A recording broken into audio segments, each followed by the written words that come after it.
ಹುಟ್ಟಿನಿಂದಲೇ ಭಗವಂತನನ್ನು ನೋಡುವ ಅರ್ಹತೆಯನ್ನು ಪಡೆದವನು ಅಂತ. ಅಂತಹ ಜ್ಞಾನಿಯಾದ ಅರ್ಜುನನು ಕೂಡ ದುಷ್ಟರ ಸಂಘದಿಂದ ಕಂಗಾಲಾದ ಕಥೆ ಅದರ ಹಿನ್ನೆಲೆಯಲ್ಲಿದೆ. ಅಂದ್ರೆ ಯುದ್ಧ ನಡೆಯುತ್ತೆ ಕೃಷ್ಣನ ಸಂಕಲ್ಪದಿಂದ ಅಂತ ಗೊತ್ತಾದ ಮೇಲೆ ಒಂದು ಉಪಾಯವನ್ನ ದುರ್ಯೋಧನ ಮತ್ತೆ ಧೃತರಾಷ್ಟ್ರ ಸೇರಿಕೊಂಡು ಯೋಚನೆ ಮಾಡ್ತಾರೆ. ನಾಳೆ ದಿನದಿಂದ ಯುದ್ಧ ಆರಂಭ. ಎಲ್ಲ ಶಿಬಿರಗಳಲ್ಲಿ ಬಂದು ನೆಲೆಸಿದ್ದಾರೆ. ದುರ್ಯೋಧನಾದಿಗಳು, ಕೌರವರು ಇದ್ದಾರೆ, ಪಾಂಡವರು ಇದ್ದಾರೆ. ದುರ್ಯೋಧನ ಧೃತರಾಷ್ಟ್ರನ ಕೈಲಿ ಒಂದು ಪ್ರವಚನ ಮಾಡಿಸ್ತಾನೆ ಹಿಂದಿನ ದಿನ. ಅದರ ಮೈಕು ಸ್ಪೀಕರ್ ಎಲ್ಲ ಅರ್ಜುನನ ಕೋಣೆಗೆ ಕೇಳಿಸಬೇಕು. ತಮಗಾಗಿ ಅಲ್ಲ, ಅದು ಅವನ ಮನಸ್ಸಿನಲ್ಲಿ ಪರಿವರ್ತನೆ ಮಾಡಬೇಕು ಅನ್ನೋ ಉಪಾಯ. ಇದೊಂದು ದುರ್ಮಂತ್ರ. ದುರ್ಮಂತ್ರೈ ಕಲಪಟಲೈಹಿ ಅಂತ ದುಷ್ಟತನದಿಂದ ಯೋಚನೆ ಮಾಡಿದ ಒಂದು ಪ್ರಸಂಗ. ಅಲ್ಲಿ ಧೃತರಾಷ್ಟ್ರ ಹಿಂದಿನ ದಿನ ಅರ್ಜುನನಿಗೆ ಕೇಳುವಂತೆ ಹೇಳ್ತಾನೆ, ನೋಡಪ್ಪ ದುರ್ಯೋಧನ, ಎಂಥ ಗುರುಗಳನ್ನೆಲ್ಲ ಕೊಲ್ಲಬೇಕಾಗುತ್ತೆ, ಯುದ್ಧ ಮಾಡೋದು ತಪ್ಪಾಗುತ್ತೆ.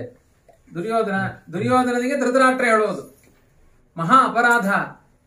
ಪಾಠ ಹೇಳಿದ ಗುರುಗಳಿಗೆ ಶಸ್ತ್ರಾಸ್ತ್ರ ತಗೊಂಡು ಹೊಡಿತಾರಾ? ಇದು ನ್ಯಾಯನ? ಇಷ್ಟು ಅನ್ಯಾಯ ಮಾಡಬಾರದು. ಆಡಿಸಿದ ಭೀಷ್ಮಾಚಾರ್ಯರಿಗೆ ಶಸ್ತ್ರಾಸ್ತ್ರಗಳಿಂದ ಹೊಡಿತಾರಾ? ನೀನು ಕೇಳ್ತಾ ಇಲ್ಲ, ಪಾಂಡವರು ಕೇಳ್ತಾ ಇಲ್ಲ. ನನಗನಿಸುತ್ತೆ ನೀನ್ ಕೇಳಿಲ್ಲ ಅಂದ್ರೂ ಬಹುತೇಕ ನಾಳೆ ಅರ್ಜುನ ತುಂಬಾ ಒಳ್ಳೆಯವನಿದ್ದಾನೆ, ಅವನಿಗೆ ಕೇಳಿಸ್ತಾ ಇದೆ. ಅರ್ಜುನ ತುಂಬಾ ಒಳ್ಳೆಯವನಿದ್ದಾನೆ. ಮಕ್ಕಳು ಮಲ್ಕೊಂಡಾಗ ಹಿಂಗ್ ಮಾತನಾಡ್ತಿರ್ಬೇಕು, ಅವ್ರಿಗಿನ್ನೂ ನಿದ್ದೆ ಬಂದಿರಬಾರದು. ಓ, ಅಪ್ಪ ಅಮ್ಮ ನನ್ನ ಬಗ್ಗೆ ಹಿಂಗ್ ಮಾತನಾಡ್ಕೊಳ್ತಾ ಇದ್ದಾರೆ ಅಂತ ಅವ್ರು ಚೇಂಜ್ ಆಗುವ ಸಾಧ್ಯತೆಗಳಿರುತ್ತೆ. ಅವನು ತುಂಬಾ ಒಳ್ಳೆಯವನಿದ್ದಾನೆ ಅರ್ಜುನ. ಅವನಿಗಾದ್ರೂ ಆ ಗುರುಗಳನ್ನ ಭೀಷ್ಮಾಚರಣೆಲ್ಲ ನೋಡಿ ಮನಸ್ಸು ಪರಿವರ್ತನೆ ಆದ್ರೆ ಒಟ್ಟು 2 ಕೈ ಸೇರಿದ್ರೆ ಚಪ್ಪಾಳೆ. ಒಂದು ಪಾಂಡವರಾದ್ರೂ ಹಿಂದೆ ಸರಿಬೇಕು. ನೀನಂತೂ ನನ್ನ ಮಾತು ಕೇಳ್ತಾ ಇಲ್ಲ, ಒಂದು ನೀನ್ ಹಿಂದೆ ಸರಿಬೇಕು. ಅಂಥ ಒಂದು ಪಾಪ ಕರ್ಮ ಮಾತ್ರ ನಮ್ಮ ಕುಲದಲ್ಲಿ ನಡಿಬಾರದು.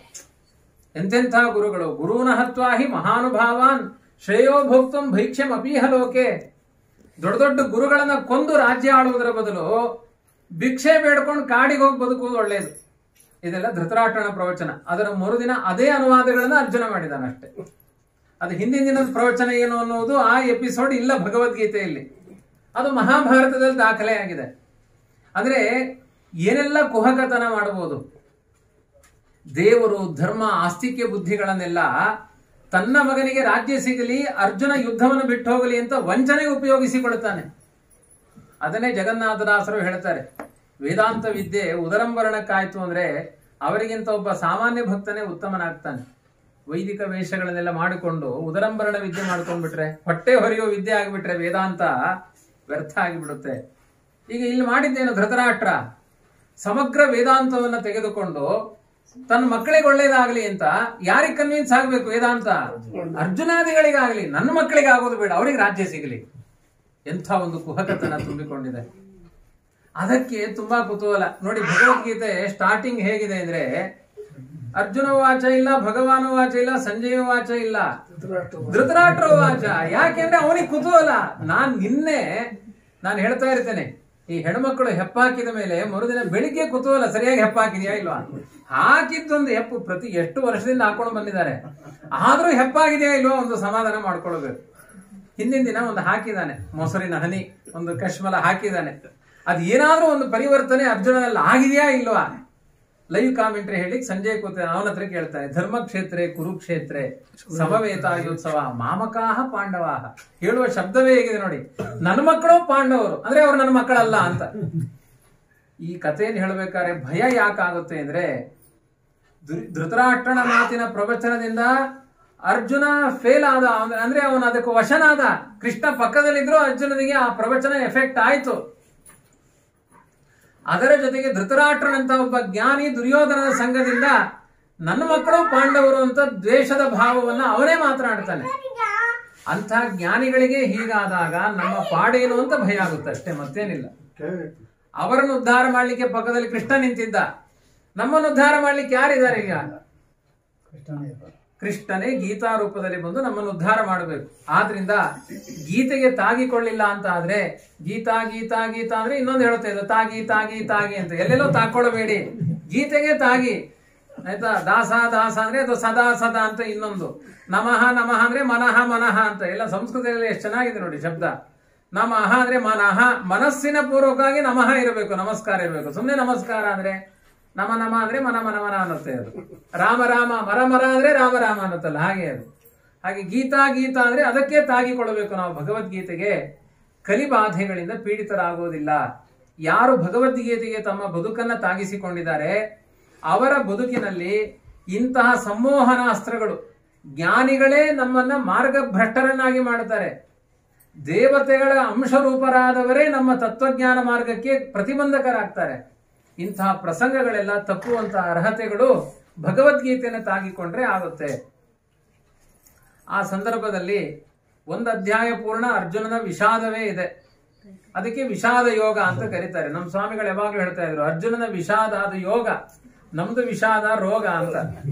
ಅವನಿಗೆ ವಿಷಾದ ಆಯ್ತು, ಅದು ಯೋಗ ಏನಾಯ್ತು ಅಂದ್ರೆ ಕೃಷ್ಣನಿಗೆ ಭಗವದ್ಗೀತೆ ಉಪದೇಶ ಮಾಡ್ಲಿಕ್ಕೆ ಅದು ಯೋಗ ಆಯ್ತು. ಆ ವಿಚಾರದಲ್ಲಿ ಇಷ್ಟೇ ಇದೆ, ದುರ್ಯೋಧನನ ಸಮಾಧಾನ ಇಲ್ಲ. ಸಮಗ್ರ ದುರ್ಯೋಧನ ದ್ರೋಣಾಚಾರ್ಯಕ್ಕೆ ಬಂದು ಹೇಳ್ತಾನೆ, ಆಚಾರ್ಯ ಉಪಸಂಗಮ್ಯ ರಾಜಾವಚನಂ ಅಬ್ರವೀತ್. ಯಾರ ಆಚಾರ್ಯ ಅಂದ್ರೆ ಅಲ್ಲಿ ದ್ರೋಣಾಚಾರ್ಯ ಅಂತ ಅರ್ಥ, ಭೀಷ್ಮಾಚಾರ ಅಲ್ಲ. ಆ ದ್ರೋಣಾಚಾರ್ಯ ಹತ್ರ ಬಂದು ಹೇಳ್ತಾನೆ, ನೋಡಿ ಹೇಗಿದೆ ಅವರ ಸೇನೆ, ಪಾಂಡವರ ಸೇನೆಯಲ್ಲಿ ಪೂರ್ಣತೆ ಇದೆ, ಭೀಮಸೇನೆ ನಿಂತ್ಕೊಂಡಿದ್ದಾನೆ. ನಮ್ ಸೇನೆಯಲ್ಲಿ ಭವಾನ್. ತಿವಿಯುವುದು ಕೆಟ್ಟ ಮಾತು ಒಂದು ದುರ್ಯೋಧನದದ್ದು. ಭವಾನ್ ಅಂದ್ರೆ ಬ್ರಾಹ್ಮಣನಾದ ನೀನು, ಕ್ಷಾತ್ರ ತೇಜಸ್ಸಿಲ್ಲ ನಿನ್ನಲ್ಲಿ ಯುದ್ಧ ಮಾಡ್ಲಿಕ್ಕೆ ಅಂತ. ಭೀಷ್ಮ ತಲೆ ಹಣ್ಣಾದವನು ಮುದುಕ ಅಂತ, ಅಲ್ಲೂ ಒಂದು ಅದೇ ತರನೇ ಭವಾನ್ ಭೀಷ್ಮಶ್ಚ. ಆಮೇಲೆ ಕರ್ಣಶ್ಚ, ಆಮೇಲೆ ಕರ್ಣನ ಹೆಸರೇ ಕೇಳಿದ್ದು. ಅವನೊಂದು ಪ್ರತಿಜ್ಞೆ ಮಾಡಿದ್ದಾನೆ, ಭೀಷ್ಮಾಚಾರ ಪತನ ಆಗೋ ತನಕ ನಾನು ಯುದ್ಧ ಭೂಮಿಗೆ ಬರಲ್ಲ ಅಂತ. ಹಾಗಾಗಿ ಕರ್ಣಶ್ಚ. ಇವ್ರನ್ನೆಲ್ಲ ಮದರ್ತೆ ತೆಕ್ತ ಜೀವಿತಾಹ, ನನಗೋಸ್ಕರ ಸಾಯ್ಲಿಕ್ಕೆ ಬಂದವರು ನೀವು, ಜಯ ತಂದ್ಕೊಳ್ಲಿಕ್ಕೆ ಬಂದವರಲ್ಲ. ನಿಮ್ಮನ್ನು ಕಟ್ಕೊಂಡು ನಾನು ಹೇಗೆ ಯುದ್ಧ ಮಾಡ್ಲಿ? ಆದ್ರೆ ಭೀಮಸೇನನ ಸೇನೆಯಲ್ಲಿ ದೃಷ್ಟಕೇತುಶ್ಚೇಕಿತಾನಃ ಕಾಶಿರಾಜಶ್ಚ ವೀರ್ಯಾನ್ ಸರ್ವೇ ಏವ ಮಹಾರಥಾಹ ಅಂತಾನೆ. ನಿಮ್ಗೆ ಚೇಕಿತಾನ ಅಂದ್ರೆ ಯಾರೋ ಗೊತ್ತಿಲ್ಲ, ಅಪ್ರಸಿದ್ಧ ಯಾರೋ ಒಬ್ಬ. ಅವನು ನೋಡಿ, ಅವನು ಕೂಡ ಭೀಮಸೇನನ್ ತರ ನಿಂತಿದ್ದಾನೆ ಪಾಂಡವರ ಸೇನೆಯಲ್ಲಿ.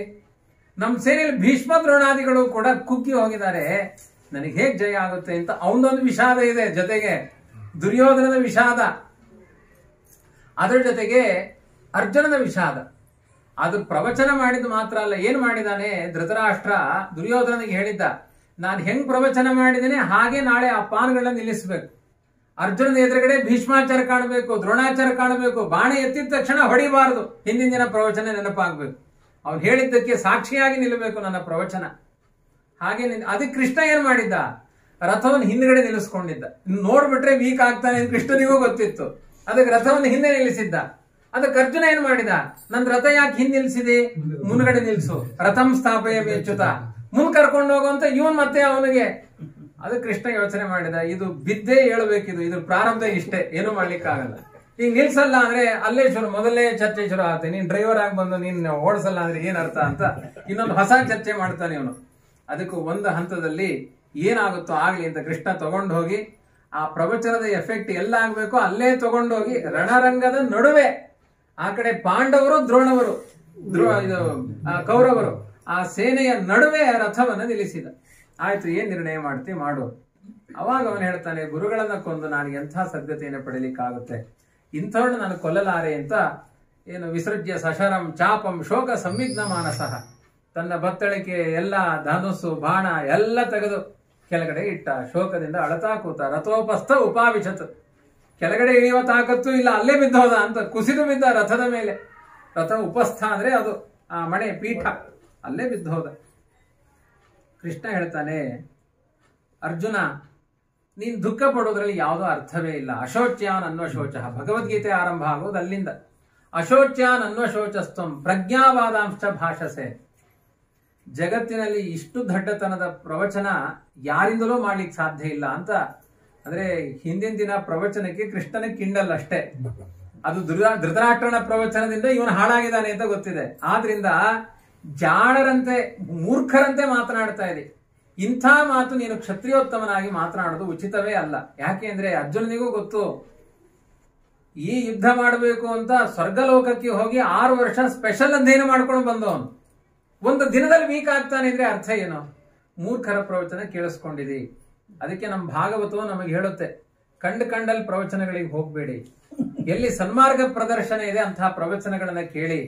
ಬೇಗ ನಮ್ಮ ಬುದ್ಧಿ ದೂಷಿತ ಆಗುತ್ತೆ. ಯಾಕೆಂದ್ರೆ ವಾದಗಳು ಹೇಗಿದೆ ಇವತ್ತಿನ ತರ್ಕವಾದಗಳು ಅಂದ್ರೆ ಎಲ್ಲಾ ತರ್ಕವಾದವೂ ಸರಿ ಅನಿಸುತ್ತೆ.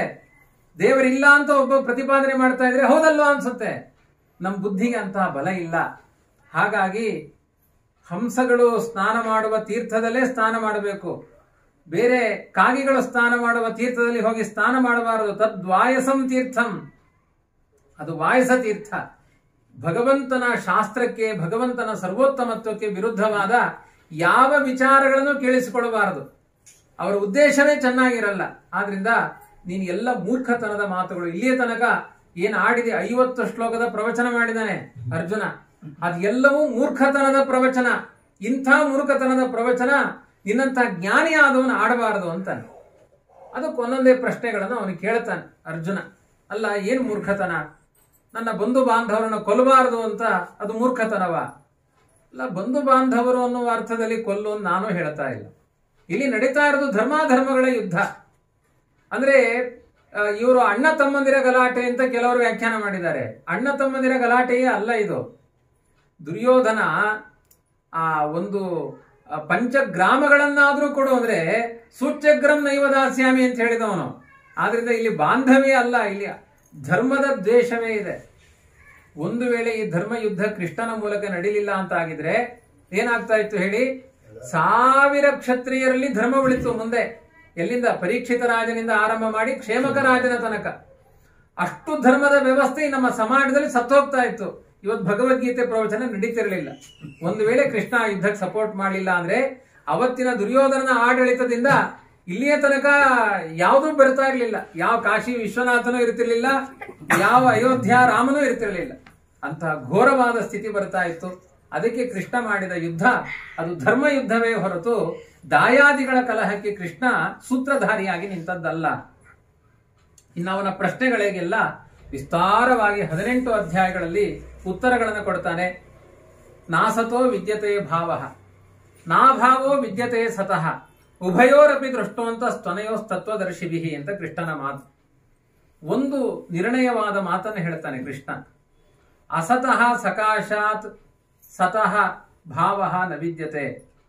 ಅಂದ್ರೆ ಅಸತ್ಕರ್ಮ ಮಾಡಿದವರಿಗೆ ಒಳ್ಳೆಯದಾಗುವುದು ಜೀವನದಲ್ಲಿ ಸಾಧ್ಯ ಇಲ್ಲ. ಸತ್ಕರ್ಮ ಮಾಡಿದವರಿಗೆ ಕೆಟ್ಟದ್ದಾಗುತ್ತೆ ಅನ್ನೋದು ಜೀವನದಲ್ಲಿ ಸಾಧ್ಯ ಇಲ್ಲ. ಹಾಗಾಗಿ ಇಲ್ಲಿ ಭೀಷ್ಮಾಚಾರ್ಯ ನಿಂತಿದಾರೋ ದ್ರೋಣಾಚಾರ್ಯ ನಿಂತಿದಾರೋ ಯಾವುದನ್ನು ನೋಡ್ಲಿಕ್ಕೆ ಹೋಗಬೇಡ. ಹುಟ್ಟಿದವರೆಲ್ಲ ಒಂದು ಬಾರಿ ಸಾಯಲೇಬೇಕು. ಅವರು ಧರ್ಮಾತ್ಮರಾಗಿ ನಿಂತಿದಾರ, ಅಧರ್ಮಕ್ಕೆ ಸಪೋರ್ಟ್ ಮಾಡಿ ನಿಂತಿದ್ದಾರೆ, ಇಷ್ಟೇ ನೋಡು. ಅಧರ್ಮ ಉತ್ಪಥಂ ಪ್ರತಿಪನ್ನಸ್ಯ ಕಾರ್ಯಂ ಭವತಿ ಶಾಸನಂ. ರಾಮಾಯಣದಲ್ಲೂ ಅದೇ ಮಾತು ಬರುತ್ತೆ. ಮೊದಲನೇ ಮಗನಿಗೆ ರಾಜ್ಯ ಕೊಡಬೇಕು ಅಂತ ಇದೆ. ಹೆಂಡತಿಗೆ ಗುಲಾಮನಾಗಿ ಇಕ್ಷ್ವಾಕು ವಂಶದ ಒಬ್ಬ ರಾಜ ದಶರಥ ಕೈಕೇಯಿಗೆ ವರ ಕೊಟ್ಬಿಟ್ಟಿದ್ದೀನಿ ಅನ್ಬಿಟ್ಟು ರಾಮ ರಾಜನಾಗೋದು ಬೇಡ ಅಂದ್ರೆ ಅವನ್ ತಲೆ ಕಡಿಬೇಕಾ ಬೇಡವಾ? ನೀನೇ ಹೇಳು ರಾಮ. ರಾಮ ಹೇಳ್ತಾನೆ, ನೆನ್ನೆದ್ರೆ ಕಡಿಬೇಡ, ಹಾಗೆಲ್ಲ ಅನ್ಯಾಯ ಮಾಡಬೇಡ, ನನ್ನ ಶಿಕ್ಷೆಗೆ ನೀನು ತುತ್ತಾಗ್ತಿ, ನಾನು ಕಾಡಿಗೆ ಹೋಗ್ಬೇಕಾಗಿದೆ ಅಂತ. ಅದು ರಾಮನ ಔದಾರ್ಯ, ಅದು ಬೇರೆ ವಿಷಯ. ಲಕ್ಷ್ಮಣ ಅಂತ ಮಾತನಾಡಿದಾಗ ರಾಮ ಅದಕ್ಕೆ ಉತ್ತರ ಕೊಡಲ್ಲ.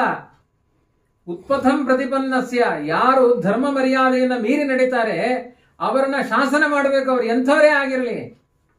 ಸ್ವತಃ ಕೃಷ್ಣ ವರಾರೂಪದಿಂದ ಹುಟ್ಟಿದವನ ನರಕಾಸುರ ಅನ್ಯಾಯ ಮಾಡಿದಾಗ ಹೆಂಡತಿನ ಕರ್ಕೊಂಡೋಗಿ ಹೊಡೆಸ್ತಾನೆ. ಬರೀ ತಾನು ಮಾತ್ರ ಹೊಡೆಯೋದಲ್ಲ, ಫ್ಯಾಮಿಲಿ ಮೆಂಬರ್ಸ್ ದಂಪತಿಗಳಿಂದ ಹತನಾದವನು ಕೃಷ್ಣಾವತಾರದಲ್ಲಿ ನರಕಾಸುರ ಮಾತ್ರ. ಮೋಹ ಬಿಟ್ಟು ಹೊಡೆದಿದ್ದಾನೆ ಕೃಷ್ಣ. ಅಂದ್ರೆ ಅಧರ್ಮ ಮಾಡುವವರನ್ನ ಸಂಹಾರ ಮಾಡಬೇಕು. ಹಾಗಾಗಿ ಒಂದ್ ಸ್ವಲ್ಪ ಅಧರ್ಮ ಜಾಸ್ತಿ ಮಾಡ್ತಾ ಇರುವಂತಹ ಈ ಪಾಪಿಷ್ಠನಾಗಿರುವಂತಹ ಈ ದುರ್ಯೋಧನಾದಿಗಳ ಸಂಹಾರವನ್ನು ಮಾಡಬೇಕು. ಭಗವದ್ವಿಟ್ ತದನುಬಂಧಿ ನಿಗ್ರಹ ಅವಶ್ಯಂ ಕರ್ತವ್ಯ ಧರ್ಮ. ಕೃಷ್ಣ ಹೇಳುವ ಮಾತು. ಭೀಷ್ಮ ದ್ರೋಣಾದಿಗಳು ಭಗವದ್ವೇಷಿಯಾಗಿರುವಂತಹ ಧರ್ಮವನ್ನೇ ದ್ವೇಷ ಮಾಡ್ತಾನೆ. ಭಗವಂತನ ದ್ವೇಷ ಅಂದ್ರೆ ಏನು? ಅಂತಹ ದ್ವೇಷ ಮಾಡುವ ಆ ದುರ್ಯೋಧನನಿಗೆ ಅವರು ಬೆಂಗಾವಲಾಗಿ ನಿಂತಿರೋದ್ರಿಂದ ಅವರನ್ನ ಸಂಹಾರ ಮಾಡೋದ್ರಿಂದ ನಿನಗೆ ಯಾವ ಪಾಪವೂ ಕೂಡ ಬರ್ಲಿಕ್ಕೆ ಸಾಧ್ಯವೇ ಇಲ್ಲ. ಅವನು ಹೇಳ್ತಾನೆ, ಪಾಪಮೇವಾಶ್ರಯೇದಸ್ಮಾನ್ ಹತ್ವಾತಾನ್ ಆತತಾಯಿನಃ ಆತತಾಯಿನ ಮಾಯಾಂತಂ ಹನ್ಯಾದೇವ ವಿಚಾರಯನ್ ಅಂತ ಇದೆ.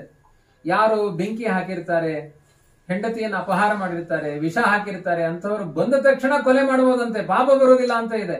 ಇವರು ಅರಗಿನ ಮನೆಯಲ್ಲಿ ಸುಟ್ಟು ಬೆಂಕಿ ಹಾಕ್ಲಿಕ್ಕೆ ಹೋಗಿದ್ದಾರೆ, ಬೆಂಕಿ ಹಾಕಿದ್ದಾರೆ ಕೂಡ. ಹೆಂಡತಿಯನ್ನು ಅಪಹಾರ ಮಾಡಿದ್ದಾರೆ, ತಿನ್ನುವ ಅನ್ನಕ್ಕೆ ವಿಷ ಹಾಕಿದ್ದಾರೆ. ಮಾಡದೇ ಇರುವ ಅನ್ಯಾಯಗಳು ಯಾವುದಿದೆ? ಎಲ್ಲದಕ್ಕಿಂತ ದೊಡ್ಡದು ಧರ್ಮಕ್ಕೆ ದ್ರೋಹ ಮಾಡುವಂಥವರಾಗಿದ್ದಾರೆ. ಆದ್ರಿಂದ ಅವ್ರನ್ನ ಕೊಂದು ಹಾಕು.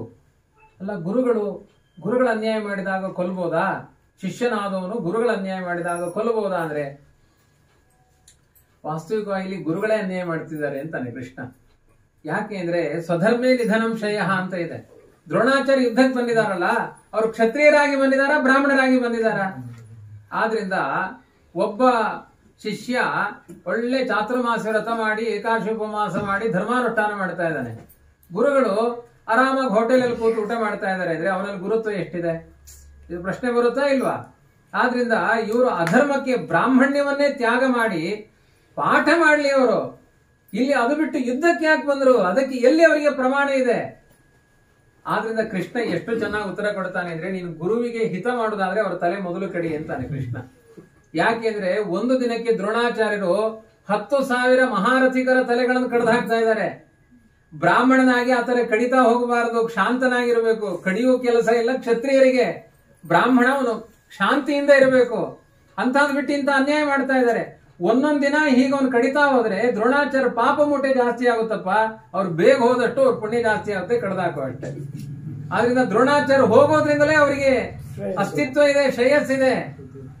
ಇನ್ನು ಭೀಷ್ಮಾಚಾರ್ಯರು ನೀನು ಎಷ್ಟು ಹೊಡೆದ್ರು ಅವ್ರೇನ್ ಸಾಯಿಲ್ಲ, ಇಚ್ಛಾ ಮಾಡಿತ್ತು ವರ ಇದೆ, ಹೊಡಿ. ಇನ್ನು ಅಕಸ್ಮಾತ್ ಇನ್ನೆಲ್ಲ ಬಂಧುಗಳು ಕೃಪಾಚಾರ್ಯರಿದ್ದಾರೆ, ಅವ್ರನ್ನೆಲ್ಲ ಹೊಡೆದ್ರೆ ಪಾಪ ಬಂದ್ಬಿಡುತ್ತೆ. ಪಾಪಮೇವಾಶ್ರಯದ ಅಸ್ಮಾತ್. ಇಲ್ಲ, ನೀನು ಹೊಡಿತಾ ಇರೋದು ಯಾರಿಗೆ? ಅದಕ್ಕೆ ಧರ್ಮ ಯುದ್ಧ ಅಂತಾನೆ. ಕೃಷ್ಣ ಕೊಡುವ ಸಂದೇಶ ಏನು ಅಂದ್ರೆ, ಯಾರಲ್ಲಿ ಶತ್ರುತ್ವದ ಭಾವನೆಯಿಂದ ಹೊಡೆದಾಗ ಪಾಪ ಬರುತ್ತೆ.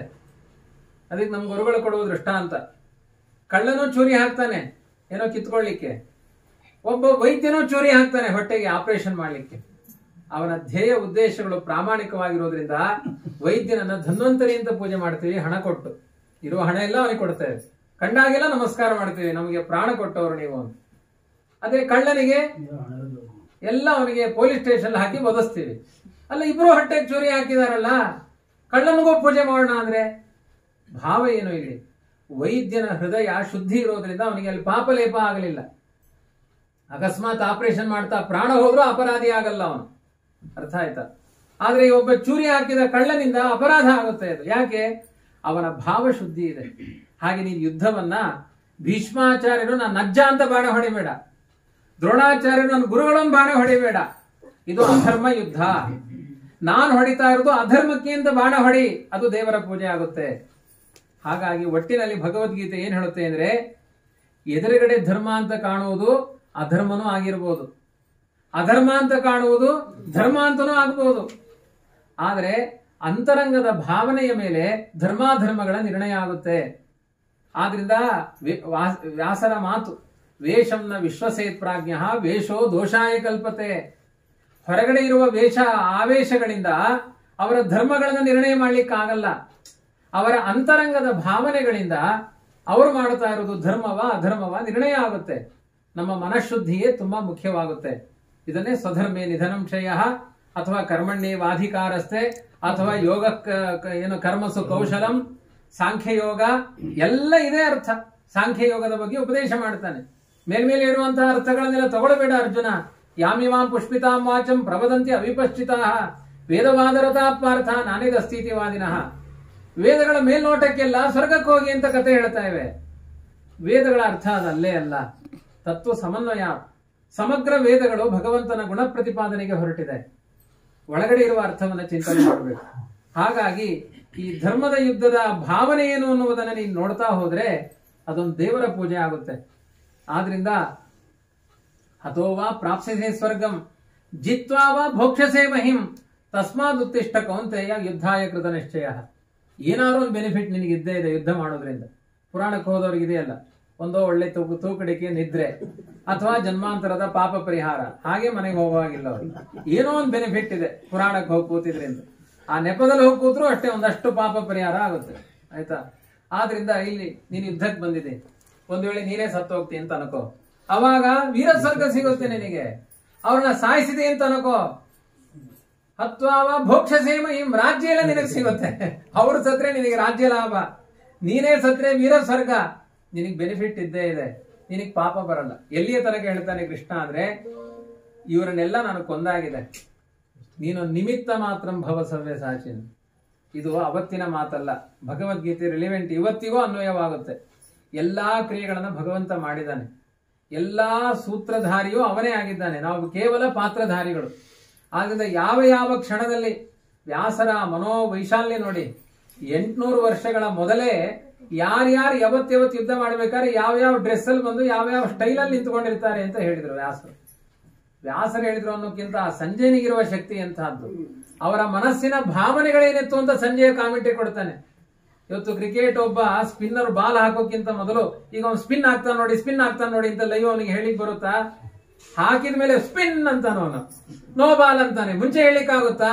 ಇದು ನೋ ಬಾಲೆ ಅನ್ ಮೊದಲೇ ಹೇಳಿಕ್ಕಾಗುತ್ತಾ? ಸಂಜಯ್ ಅದನ್ನು ಮೊದಲೇ ಹೇಳಿದ್ದಾನೆ. ಇವನು ಬಂದಿದ್ದ ಇದೇ ಉದ್ದೇಶದಲ್ಲಿ. ಸಂಜಯ್ ಹೇಳ್ತಾನೆ ಅಂದ್ರೆ ವ್ಯಾಸರ ಶಕ್ತಿ ಅಂತಹದ್ದು. ಇದನ್ನೆಲ್ಲ ನೋಡಿದಾಗ ಕೃಷ್ಣ ಹೇಳುವ ಮಾತೇನು ಗೊತ್ತಾ? ತಮೇವ ಶರಣಂ ಗಚ್ಚ ಸರ್ವಭಾವಿನ ಭಾರತ. ನಿನ್ನ ಬದುಕಿನ ಪರಿಪೂರ್ಣತೆಯನ್ನು ತಂದುಕೊಡೋನು ನಾನಿದ್ದೇನೆ, ನನ್ನಲ್ಲಿ ಶರಣಾಗತನಾಗಿ ಯುದ್ಧ ಮಾಡು. ಅವರೆಲ್ಲ ಬೆದರು ಬೊಂಬೆಗಳ ಹಾಗೆ, ಅವ್ರನ್ನೆಲ್ಲ ಕೊಂದಾಗಿದೆ ನಾನು. ವಿಶ್ವರೂಪ ದರ್ಶನ ಮಾಡಿಸ್ತಾನೆ. ನನ್ನ ಬಾಯಿಲೆಲ್ಲ ಇದಾರು ನೋಡು, ಎಲ್ಲಾನು ಚಟ್ನಿ ಮಾಡಿ ಆಗಿದೆ, ಸತ್ತಾಗಿದೆ. ಅವರು ನಿನಗೆ ಬದುಕಿದಾಗ ಕಾಣಿಸ್ತಾ ಇದ್ದಾರೆ, ಕೃತ್ರಿಮವಾಗಿ ಕಾಣಿಸ್ತಾ ಇದ್ದಾರೆ. 18 ದಿನ ಯುದ್ಧದಲ್ಲಿ ನೀನು ಕೊಲ್ಲಿಲ್ಲ ಅಂದ್ರೂ ಅವ್ರು ಸತ್ತೋಗ್ತಾರೆ, ನೀನು ಕೊಂದ್ರೂ ಸತ್ತೋಗ್ತಾರೆ. ಕೆಲಸ ಮುಗಿದೋಗಿದೆ, ಹೊಡೆದು ಆ ಕೀರ್ತಿಗೆ ನೀನು ಭಾಜನನಾಗುವ ಅಷ್ಟೇ. ಅದಕ್ಕೆ ಪಾತ್ರಧಾರಿ ನೀನಾದ್ರೆ ಅದರ ಫಲಗಳನ್ನು ನೀನು ಪಡಿತಿ. ಇಷ್ಟು ಅಂದ್ರೆ ಸಮಗ್ರ ಕರ್ತಾರ ಭಗವಂತನಿದ್ದಾನೆ. ಏನೋ ಬಿಂಬಕ್ರಿಯೆಯಿಂದ ಈ ಜಗತ್ತು ನಡೀತಾ ಇದೆ. ಪ್ರತಿಬಿಂಬಭೂತನಾದ ಜೀವನಿಗೆ ಕ್ರಿಯೆಗಳಿಲ್ಲ ಅಂದ್ರೆ ಏನು? ಇದ್ದಾನಷ್ಟೇ, ಆಟಕ್ಕುಂಟು ಲೆಕ್ಕಕ್ಕಿಲ್ಲ. ಅಂತ ಅರ್ಜುನನ ಸ್ಥಿತಿ ಅದಾದ ಮೇಲೆ ಗಾಂಡೀವ ಧನುರ್ಧಾರಿ ಅಂತ ಬೀಗಿದ ಅರ್ಜುನನೇ ಪರಮಾತ್ಮನ ಮುಂದೆ ಏನೂ ಇಲ್ಲ ಅಂತ ಆದಾಗ ನಾವೇನ್ರಿ ನಮ್ ಕೈ ಮೇಲೆ ನಮ್ ಕಾಲ್ ಮೇಲೆ ನಾವು ಹೊರಳಕಲ್ಲಿ ಎತ್ತಾಕೊಳ್ಳೋರು ನಾವು, ಅದಕ್ಕೋಸ್ಕರ ಬೇರೆ ಆಶ್ರಯಿಸಿದೀವಿ ಅಂತ. ನಮಗೆ ಅಂತಹ ಅಲ್ಪತೆಗಳು ಎಷ್ಟೊಂದಿದೆ. ಆದ್ರಿಂದ ಸಮಗ್ರ ಭಗವದ್ಗೀತೆಯ ಸಾರ ಏನು ಅಂದ್ರೆ, ನಾನು ಕರ್ತಾರ ನಾನು ಭೋಕ್ತಾರ ಅನ್ನುವುದನ್ನ ಮರೆತು ಪರಮಾತ್ಮನೇ ಕರ್ತಾರ ಪರಮಾತ್ಮನೇ ಭೋಕ್ತಾರ. ನಾವು ಮಾಡುವ ಪ್ರತಿಯೊಂದು ಕ್ರಿಯೆಗಳು ಕೂಡ ಅವನ ಪೂಜಾರೂಪವಾಗಿ ನಡೆಯಬೇಕು. ಈ ಅನುಸಂಧಾನ ಇದೆಯಲ್ಲ, ಯಾವ ಮಾಘಸ್ಥಾನ ಯಾವ ಪುಷ್ಕರ ಸ್ಥಾನದಲ್ಲೂ ಸಿಗದೇ ಇರುವ ಫಲವನ್ನ ತಂದುಕೊಡುತ್ತೆ. ಕರ್ತವ್ಯಗಳನ್ನ ಭಗವಂತನ ಪೂಜಾರೂಪವಾಗಿ ಮಾಡಿ, ಇದನ್ನೇ ಸಾಂಖ್ಯಯೋಗ ಅಂತ ವಿಸ್ತಾರವಾಗಿ ಉಪದೇಶ ಮಾಡ್ತಾನೆ. ದೇಹ ಸಾಯುತ್ತೆ, ಎಷ್ಟು ದೇಹಿ ನಿತ್ಯಂ ಅವಧ್ಯೋಯಂ ದೇಹೇ ಸರ್ವಸ್ಯ ಭಾರತ. ಯಾರ್ಯಾರ ದೇಹದಲ್ಲಿ ಜೀವರಿದ್ದಾರೆ ಅವರೆಲ್ಲ ಜೀವರ ನಿತ್ಯ. ನೀನ್ ಸಾಯಿಸುವುದು ದೇಹ ಮಾತ್ರ, ಆತ್ಮನನ್ನು ಸಾಯಿಸಲಿಕ್ಕೆ ನಿನಗೆ ಆಗೋದೇ ಇಲ್ಲ. ಯಾಕೆ ಚಿಂತೆ ಮಾಡ್ತೀನಿ? ನೀನ್ ಭೀಷ್ಮಾಚರಣೆ ಯಾವತ್ತೂ ಕೊಲ್ಲಿಕ್ಕಾಗಲ್ಲ, ದ್ರೋಣಾಚರಣೆ ಯಾವತ್ತೂ ನೀನು ಕೊಲ್ಲಿಕ್ಕಾಗಲ್ಲ. ಅಧರ್ಮಕ್ಕೆ ಸಪೋರ್ಟ್ ಆಗಿ ನಿಂತಿರುವಂತಹ ದೇಹವನ್ನು ಮಾತ್ರ ಹೊಡಲಿಕ್ಕೆ ನಿನಗೆ ಅವಕಾಶ ಇದೆ. ಇದು ಒಳ್ಳೆ ಚಾನ್ಸ್ ನಿನಗೆ. ಯಾಕೆ ಅಂದ್ರೆ ಕ್ಷತ್ರಿಯರಿಗೆ ಈ ಯುದ್ಧ ಅನ್ನೋದು ಯಜ್ಞ ಇದ್ದ ಹಾಗೆ, ಅದೊಂದು ಪೂಜಾ. ಅದನ್ನ ನೀನು ಮಾಡಲಿಲ್ಲ ಅಂತ ಆದ್ರೆ ತುಂಬಾ ದೊಡ್ಡ ಅಪರಾಧಿ ನೀನಾಗ್ಬಿಡ್ತಿ. ಅವರ ಸ್ವಧರ್ಮೇ ನಿಧನಂಶಯ. ನಿನ್ನ ಧರ್ಮವನ್ನು ನೀನು ಮಾಡಲಿಲ್ಲ ಅಂದ್ರೆ ಬೇರೆ ಧರ್ಮವನ್ನು ಆಶ್ರಯಿಸಿದ್ರೆ ಮಹಾ ಪಾಪಮೇವ ಆಶ್ರಯ ತಸ್ಮಾತ್, ನಿನಗೆ ಪಾಪವೇ ಬರುತ್ತೆ. ಸ್ವಧರ್ಮೇ ನಿಧನಂಶಯ. ನಿನ್ ಧರ್ಮವನ್ನು ನಿನಗೆ ಯುದ್ಧ ಅನ್ನೋದು ಸ್ವರ್ಗದ್ವಾರಕ್ಕೆ ಕಾರಣವಾದ ಯುದ್ಧ ಮಾಡಲಿಲ್ಲ ಅಂದ್ರೆ ನಿನ್ನಂತಹ ಅಪರಾಧಿ ಜಗತ್ತಿನಲ್ಲಿ ಯಾರೂ ನಿಲ್ಲಕ್ಕೆ ಸಾಧ್ಯ ಇಲ್ಲ. ಇಷ್ಟೆಲ್ಲ ಹೇಳಿ ತನ್ನ ಸರ್ವೋತ್ತಮತ್ವದ ವಿಶ್ವರೂಪವನ್ನು ದರ್ಶನ ಮಾಡಿಸಿ, ಅದಾದ ಮೇಲೆ ಜಗತ್ತಿನಲ್ಲಿ ಕ್ಷರಾಕ್ಷರ ಪುರುಷರ ಬಗ್ಗೆ ಒಂದು ವಿವರಣೆ ಕೊಡ್ತಾನೆ, ತಾರತಮ್ಯದ ಬಗ್ಗೆ ಹೇಳ್ತಾನೆ. ಕ್ಷರ ಪುರುಷರು ಯಾರು, ಅಕ್ಷರ ಪುರುಷರು ಯಾರು, ಅದನ್ನೆಲ್ಲ ವಿಸ್ತಾರವಾಗಿ ಹೇಳಿ, ಉತ್ತಮ ಪುರುಷಸ್ತನ್ಯ ಪರಮಾತ್ಮೇ ಚಿದಾಹೃತಃ ಈಶ್ವರ ಸರ್ವಭೂತಾನಾಂ ಹೃದ್ದೇಶೇ ಅರ್ಜುನ ತಿಷ್ಠತಿ ಭ್ರಾಮಯನ್ ಸರ್ವಭೂತಾನಿ ಯಂತ್ರಾರೂಢಾನಿ ಮಾಯೆಯ ತಮೇವ ಶರಣಂ ಗಚ್ಚ ಸರ್ವಭಾವೇನ ಭಾರತ. ಕೊನೆಗೆ ಕೃಷ್ಣನ ಉಪದೇಶ, ಅರ್ಜುನ ನಿನಗೊಂದು ಅರ್ಹತೆ ಇದೆ, ನೀನು ಒಂದು ಕೆಲಸ ಮಾಡು, ಎಲ್ಲಾ ಭಾರ ನನ್ನ ಮೇಲೆ ಹಾಕಿ ಯುದ್ಧ ಮಾಡು. ಅದು ಪಾಪ ಬಂದ್ರು ನನಗೆ ಬರಲಿ, ಪುಣ್ಯ ಬಂದ್ರೆ ನಿಂಗೆ ಬರಲಿ. ಇನ್ನು ಪುಣ್ಯ ಬಂದ್ರು ನಂಗೆ ಬರಲಿ ಅಂದ್ರೆ ಅವ್ನು ಮಾಡಲ್ಲ ಯುದ್ಧ. ಅದಕ್ಕೆ ಪುಣ್ಯ ಎಲ್ಲ ನಿನಗೆ ಬರಲಿ, ಎಲ್ಲ ಭಾರ ನನ್ನ ಮೇಲೆ ಹಾಕಿ ಮಾಡು, ನಿನಗೆ ಒಳ್ಳೇದೇ ಆಗುತ್ತೆ, ಕೆಟ್ಟದ್ದಾಗಲ್ಲ. ಇಷ್ಟೆಲ್ಲ ಹೇಳಿದ ಮೇಲೂ ಮಾಡಲ್ಲ ಅಂದ್ರೆ ಯಥೇಚ್ಛಸಿ ತಥಾಕುರು. ಹೇಳಬೇಕಾದ ಕರ್ತವ್ಯ ನಾನು ಮಾಡಿದ್ದೇನೆ, ಇದರಲ್ಲಿ ಬಲಾತ್ಕಾರ ಇಲ್ಲ, ಧರ್ಮದಲ್ಲಿ ಬಲಾತ್ಕಾರ ಇಲ್ಲ, ಮಾಡಿ ಅಂತ ಹೇಳೋದು. ಕೊನೆಗೆ ಮಾಡಲಿಲ್ಲ ಅಂತ ಆದ್ರೆ ಅದರ ಅನರ್ಥಗಳು ಏನಿದೆಯೋ ಅದನ್ನು ನೀವು ಅನುಭವಿಸಬೇಕಾಗುತ್ತೆ ಅಂತ ಹೇಳಿ ಮೌನ ವಹಿಸುವುದು. ಆದ್ರೆ ಹೇಳೋದನ್ನು ನಿಲ್ಲಿಸಬಾರದು. ಯಥೇಚ್ಛಸಿ ತಥಾಕುರು ಅಂದ್ರೆ ಕೃಷ್ಣ ಅರ್ಜುನ ಹೇಳ್ತಾನೆ, ಇನ್ನೂ ನಾನು ಮಾಡಲ್ಲ ಅಂದ್ರೆ ಒಂದಷ್ಟು ಧರ್ಮದ ಉಪದೇಶಗಳೇ ಬರ್ತಾ ಇತ್ತು, ಕೇಳಲಿಕ್ಕೆ ಚೆನ್ನಾಗಿತ್ತು ಪ್ರವಚನ ಅಂತ ಸುಮ್ಮನೆ ಕೂತಿದ್ದೆ ಅಷ್ಟೇ. ನೀನು ಮೊದಲನೇ ದಿನ ಹೇಳಿದಾಗಲೇ ನಾನು ಮಾಡಬೇಕು ಅಂತ ಅನಿಸಿದೆ, ಮೊದಲನೇ ವಾಕ್ಯದಲ್ಲೇ ಅನಿಸಿದೆ, ಕರಿಷ್ಯೆ ವಚನಂ ತವ, ನಿನ್ ಮಾತು ಕೇಳಿಲ್ಲ ಆದ್ರೆ ನಾನು ಮೂರ್ಖನಾಗಿ ಬಿಡ್ತೀನಿ, ನಾನು ಯುದ್ಧ ಮಾಡ್ತೀನಿ ಅಂತ ಶೆಟದು ನಿಂತುಕೊಳ್ತಾನೆ ಅರ್ಜುನ. ಇದರ ಸಮಗ್ರ ಭಗವದ್ಗೀತೆ ಮೊದಲಿಂದ ಕೊನೆಯ ತನಕ ಸುಮ್ಮನೆ ಹೀಗೆ ಸಂಚಾರ ಮಾಡಿ ಬಂದಿದ್ದೇನೆ ಅಷ್ಟೇ. ಎಲ್ಲೂ ಏನೋ ಒಂದ್ ಕಡೆ ನಿಂತು ನಾನು ಮಾತನಾಡಿಲ್ಲ. ಇದರ ತಾತ್ಪರ್ಯಾರ್ಥ ಏನು ಅಂತಂದ್ರೆ, ನಮ್ಮ ಜೀವನದಲ್ಲಿ ಭಾಗವತ ಹೇಳುತ್ತೆ, ಅವಿಜ್ಞಾತ ಸಖ ಅಂತ ಒಬ್ಬ ಇರ್ತಾನೆ, ಪ್ರತ್ಯಕ್ಷವಾಗಿ ಕೃಷ್ಣ ಅಲ್ಲಿ ಕಂಡ. ಧರ್ಮ ಮಾಡಿ ಅಧರ್ಮ ಮಾಡಿ, ಒಳಗಡೆಯಿಂದ ಇದು ಅಧರ್ಮ ಅಂತ ಚುಚ್ಚುತ್ತೆ ನಮ್ಮ ಮನಸ್ಸು, ಇದು ಧರ್ಮ ಅಂತ ಒಳಗಡೆಯಿಂದ ಉತ್ಸಾಹ ಬರುತ್ತೆ. ಅದು ಎರಡಕ್ಕೂ ಕಾರಣ ತಿಳಿಯದ ಒಬ್ಬ ಗೆಳೆಯ ನಮ್ಮ ಒಳಗಡೆಯೇ ಇದ್ದಾನೆ. ಅವನನ್ನ ಅವಿಜ್ಞಾತ ಸಖ ಅಂತ ಕರೆದಿದ್ದಾರೆ, ತಿಳಿಯದ ಗೆಳೆಯ ಅಂತ. ಯಾರು? ಅದು ಪರಮಾತ್ಮನೇ ನಮ್ಮ ಒಳಗಡೆಯಿಂದ ಪ್ರೇರಣೆ ಮಾಡ್ತಾ ಇರ್ತಾನೆ. ಇಂತಹ ಸತ್ಕರ್ಮ ಮಾಡು, ನೀನು ಹಾಳಾಗ್ತಾ ಇದ್ದಿ. ನಾವು ಏನು ಕೆಟ್ಟ ಕೆಲಸ ಮಾಡಿದ್ರು ಒಳಗಡೆಯಿಂದ ನಮ್ಮ ಮನಸ್ಸು ಚುಚ್ಚುತ್ತೆ. ಯಾರು ಚುಚ್ಚುತ್ತಾರ ಬಿಡ್ತಾರ? ನಮ್ಮ ಮನಸ್ಸೇ ನಮ್ಮನ್ನು ಚುಚ್ಚುತ್ತೆ. ಏನ್ ಸತ್ಕರ್ಮ ಮಾಡಿದ್ರು ಮನಸ್ಸೇ ಉತ್ಸಾಹ ತಾಳುತ್ತೆ. ಕೆಲವರು ಹೇಳ್ತಾರೆ, ನೀವು ಸತ್ಕರ್ಮ ಮಾಡಿಲ್ಲ. ನಂಗೆ ಗೊತ್ತು ಬಿಡಿ, ನಾನು ಏನು ಮಾಡಿದ್ದೇನೆ ನನಗೆ ಗೊತ್ತಿದೆ. ಮನಸ್ಸಿನಲ್ಲಿ ಉತ್ಸಾಹ ಇದೆ ಅವರಿಗೆ. ತಾನು ಸುಮ್ನೆ ಮಿಥ್ಯಾಪವಾದ ಹಾಕಿದ್ರೆ ನಾನು ಏನು ನನಗೆ ಗೊತ್ತಿದೆ, ಕುಗ್ಲಿಕ್ಕೆ ಹೋಗೋದಿಲ್ಲ. ಆದ್ರಿಂದ ಒಂದು ರೀತಿಯಲ್ಲಿ ನನಗೆ ಯಾವಾಗಲೂ ನಿತ್ಯ ಬಂಧು ಆದವನು ಪರಮಾತ್ಮ. ಇನ್ನೆಲ್ಲ ತಾತ್ಕಾಲಿಕ, ಇರ್ತಾರೆ ಹೋಗ್ತಾ ಇರ್ತಾರೆ, ಇದಕ್ಕೆಲ್ಲ ಚಲನೆ ಇದೆ. ಚಲನೆಯೇ ಇಲ್ಲದೆ ಸ್ಥಿರವಾಗಿರುವಂತಹದ್ದು ಯಾವುದು ಅಂದ್ರೆ ಧರ್ಮ ಮಾತ್ರ. ಆದ್ರಿಂದ ಏನು ಗೃಹೀತ ಇವ ಕೇಶೇಶು ಮೃತ್ಯುನ ಧರ್ಮಮಾಚರೇತ್. ಮರಣ ಯಾವಾಗಲೂ ಸನ್ನಿಹಿತವಾಗಿದೆ. ಕೆಲವರು ಮರಣವನ್ನ ಆಕ್ಸಿಡೆಂಟ್ ಅಂತ ತಿಳ್ಕೊಂಡಿದ್ದಾರೆ. ಮರಣ ಆಕ್ಸಿಡೆಂಟ್ ಅಲ್ಲ, ಹುಟ್ಟಿದ ದಿನದಿಂದ ಮರಣ ಇದೆ. ಆದ್ರಿಂದ ಮರಣ ಅನ್ನುವುದು ಜಾತಸ್ಯ ಧ್ರುವಂ ಮೃತ್ಯು ಧ್ರುವಂ ಜನ್ಮ ಮೃತಸ್ಯ ಚ ತಸ್ಮಾದ್ ಅಪರಿಹಾರಿ ಇರ್ತೆ ನತ್ವಂ ಶೋಚಿತಂ ಅರ್ಹಸಿ. ಯಾರು ಹುಟ್ಟುತ್ತಾನೆ ಅವನ್ ನಿಯಮೇನ ಸಾಯ್ತಾನೆ, ಯಾರು ಸಾಯ್ತಾನೆ ಅವನ್ ನಿಯಮೇನ ಹುಟ್ಟುತ್ತಾನೆ. ಹಾಗಾಗಿ ಯಾರಾದ್ರೂ ಸತ್ರು ಅಂದ್ಬಿಟ್ಟು ಅಲ್ಲಿ ಹೋಗಿ ಅಳಬಾರದಂತೆ. ಅಳುವುದಾದ್ರೂ ಅಳಿ, ಏನ್ ಪರವಾಗಿಲ್ಲ. ಎಲ್ಲಿಯ ತನಕ? ಆ ಹೆಣಕ್ಕೆ ಬೆಂಕಿ ಹಾಕೋಕ್ಕಿಂತ ಮೊದಲೇ ಹತ್ತು ಮುಗಿಸ್ಬೇಕಂತೆ. ಸುಟ್ಟ ಮೇಲೆ ಅಳಬಾರದಂತೆ. ನಾವು ಆಮೇಲೆ ಹತ್ರ ಆ ಕಣ್ಣೀರು, ಆ ಮೂಗಿನ ಶ್ಲೇಷ್ಮ ಎಲ್ಲ ಅವ್ರಿಗೆ ಆಹಾರ ಆಗಿಬಿಡುತ್ತಂತೆ. ಅದಕ್ಕೆ ಅಳಬಾರದು ಅಂತ ಹೇಳಿದ್ದಾರೆ. ಅಳುವುದು ಮೊದಲಾದ್ರೂ ಅಳಬಹುದು. ಯಾಕೆ ಅಂತಂದ್ರೆ ಅವರ ಬಗ್ಗೆ ಅಲ್ಲ, ಸತ್ತವರಿಗೆ ಸೂರ್ಯೋದಯ ಇದೆ, ಬದುಕಿದ ನಿನಗೆ ಅಸ್ತಮಾನ ಇದೆ, ಅದಕ್ಕೆ ನಿನ್ನನ್ನು ನೋಡಿ ಅಳು ಅಂತ ಹೇಳಿದ್ದು ಮಹಾಭಾರತ. ಅವರ ಬಗ್ಗೆ ಅಳು ಅಲ್ಲ. ಅವರದ್ದು ಮುಗಿತು ಜೀವನ, ಇನ್ನೊಂದು ಬಾರಿ ಅವರಿಗೆ ಜನ್ಮ ಇದೆ. ಆದರೆ ಜನ್ಮ ಇರುವಂತಹ ನನಗೆ ಇನ್ನ ಮರಣ ಇದೆ, ನಾನು ಮಸಣಕ್ಕೆ ಹತ್ರ ಆಗ್ತಾ ಇದ್ದೇನೆ ಅಂತ ಅಧ್ಯಾತ್ಮ ಬೋಧೆ ನಮಗಾಗಿ ಇರುವುದು. ಹಾಗಾಗಿ ಯಾರು ಹುಟ್ಟುತ್ತಾರೆ ಅವರು ಮತ್ತೆ ಸಾಯ್ತಾರೆ, ಯಾರು ಸಾಯ್ತಾರೆ ಅವರು ಹುಟ್ಟುತ್ತಾರೆ. ಅದು ಒಮ್ಮೆಲೆ ಬರಲ್ಲ. ಹಾಗಾಗಿ ನಮ್ಮನ್ನೆಲ್ಲ ನೋಡ್ಕೊಂಡ್ರೆ ಅರ್ಧ ಸತ್ತವರು, ಕಾಲ್ಭಾಗ ಸತ್ತವರು, ಸಾಯ್ತಾ ಇರೋರು, ಆಯ್ತಾ, ಮುಕ್ಕಾಲು ಭಾಗ ಸತ್ತವರು, ಇನ್ನೊಂದು ಚೂರು ಮಾತ್ರ ಬಾಕಿ ಇರೋರು ಅಂತ. ಅದನ್ನೇ ಭಾಗವತ ಯಥಾ ವ್ಯಾಲಗಲಸ್ತೋಪಿ ಬೇಕೋ ದಂಶಾನ್ ಅಪೇಕ್ಷತೆ. ಬೆಕ್ಕುಗಳು ಇಲಿಯನ್ನು ಹೊಡೆದು ಬಿಟ್ಟು ಸಾಯಿಸಿ ತಿನ್ನುತ್ತವೆ, ಸರ್ಪಗಳು ಇಲಿಯನ್ನ ಹಾಗೆ ನುಂಗುತ್ತೆ.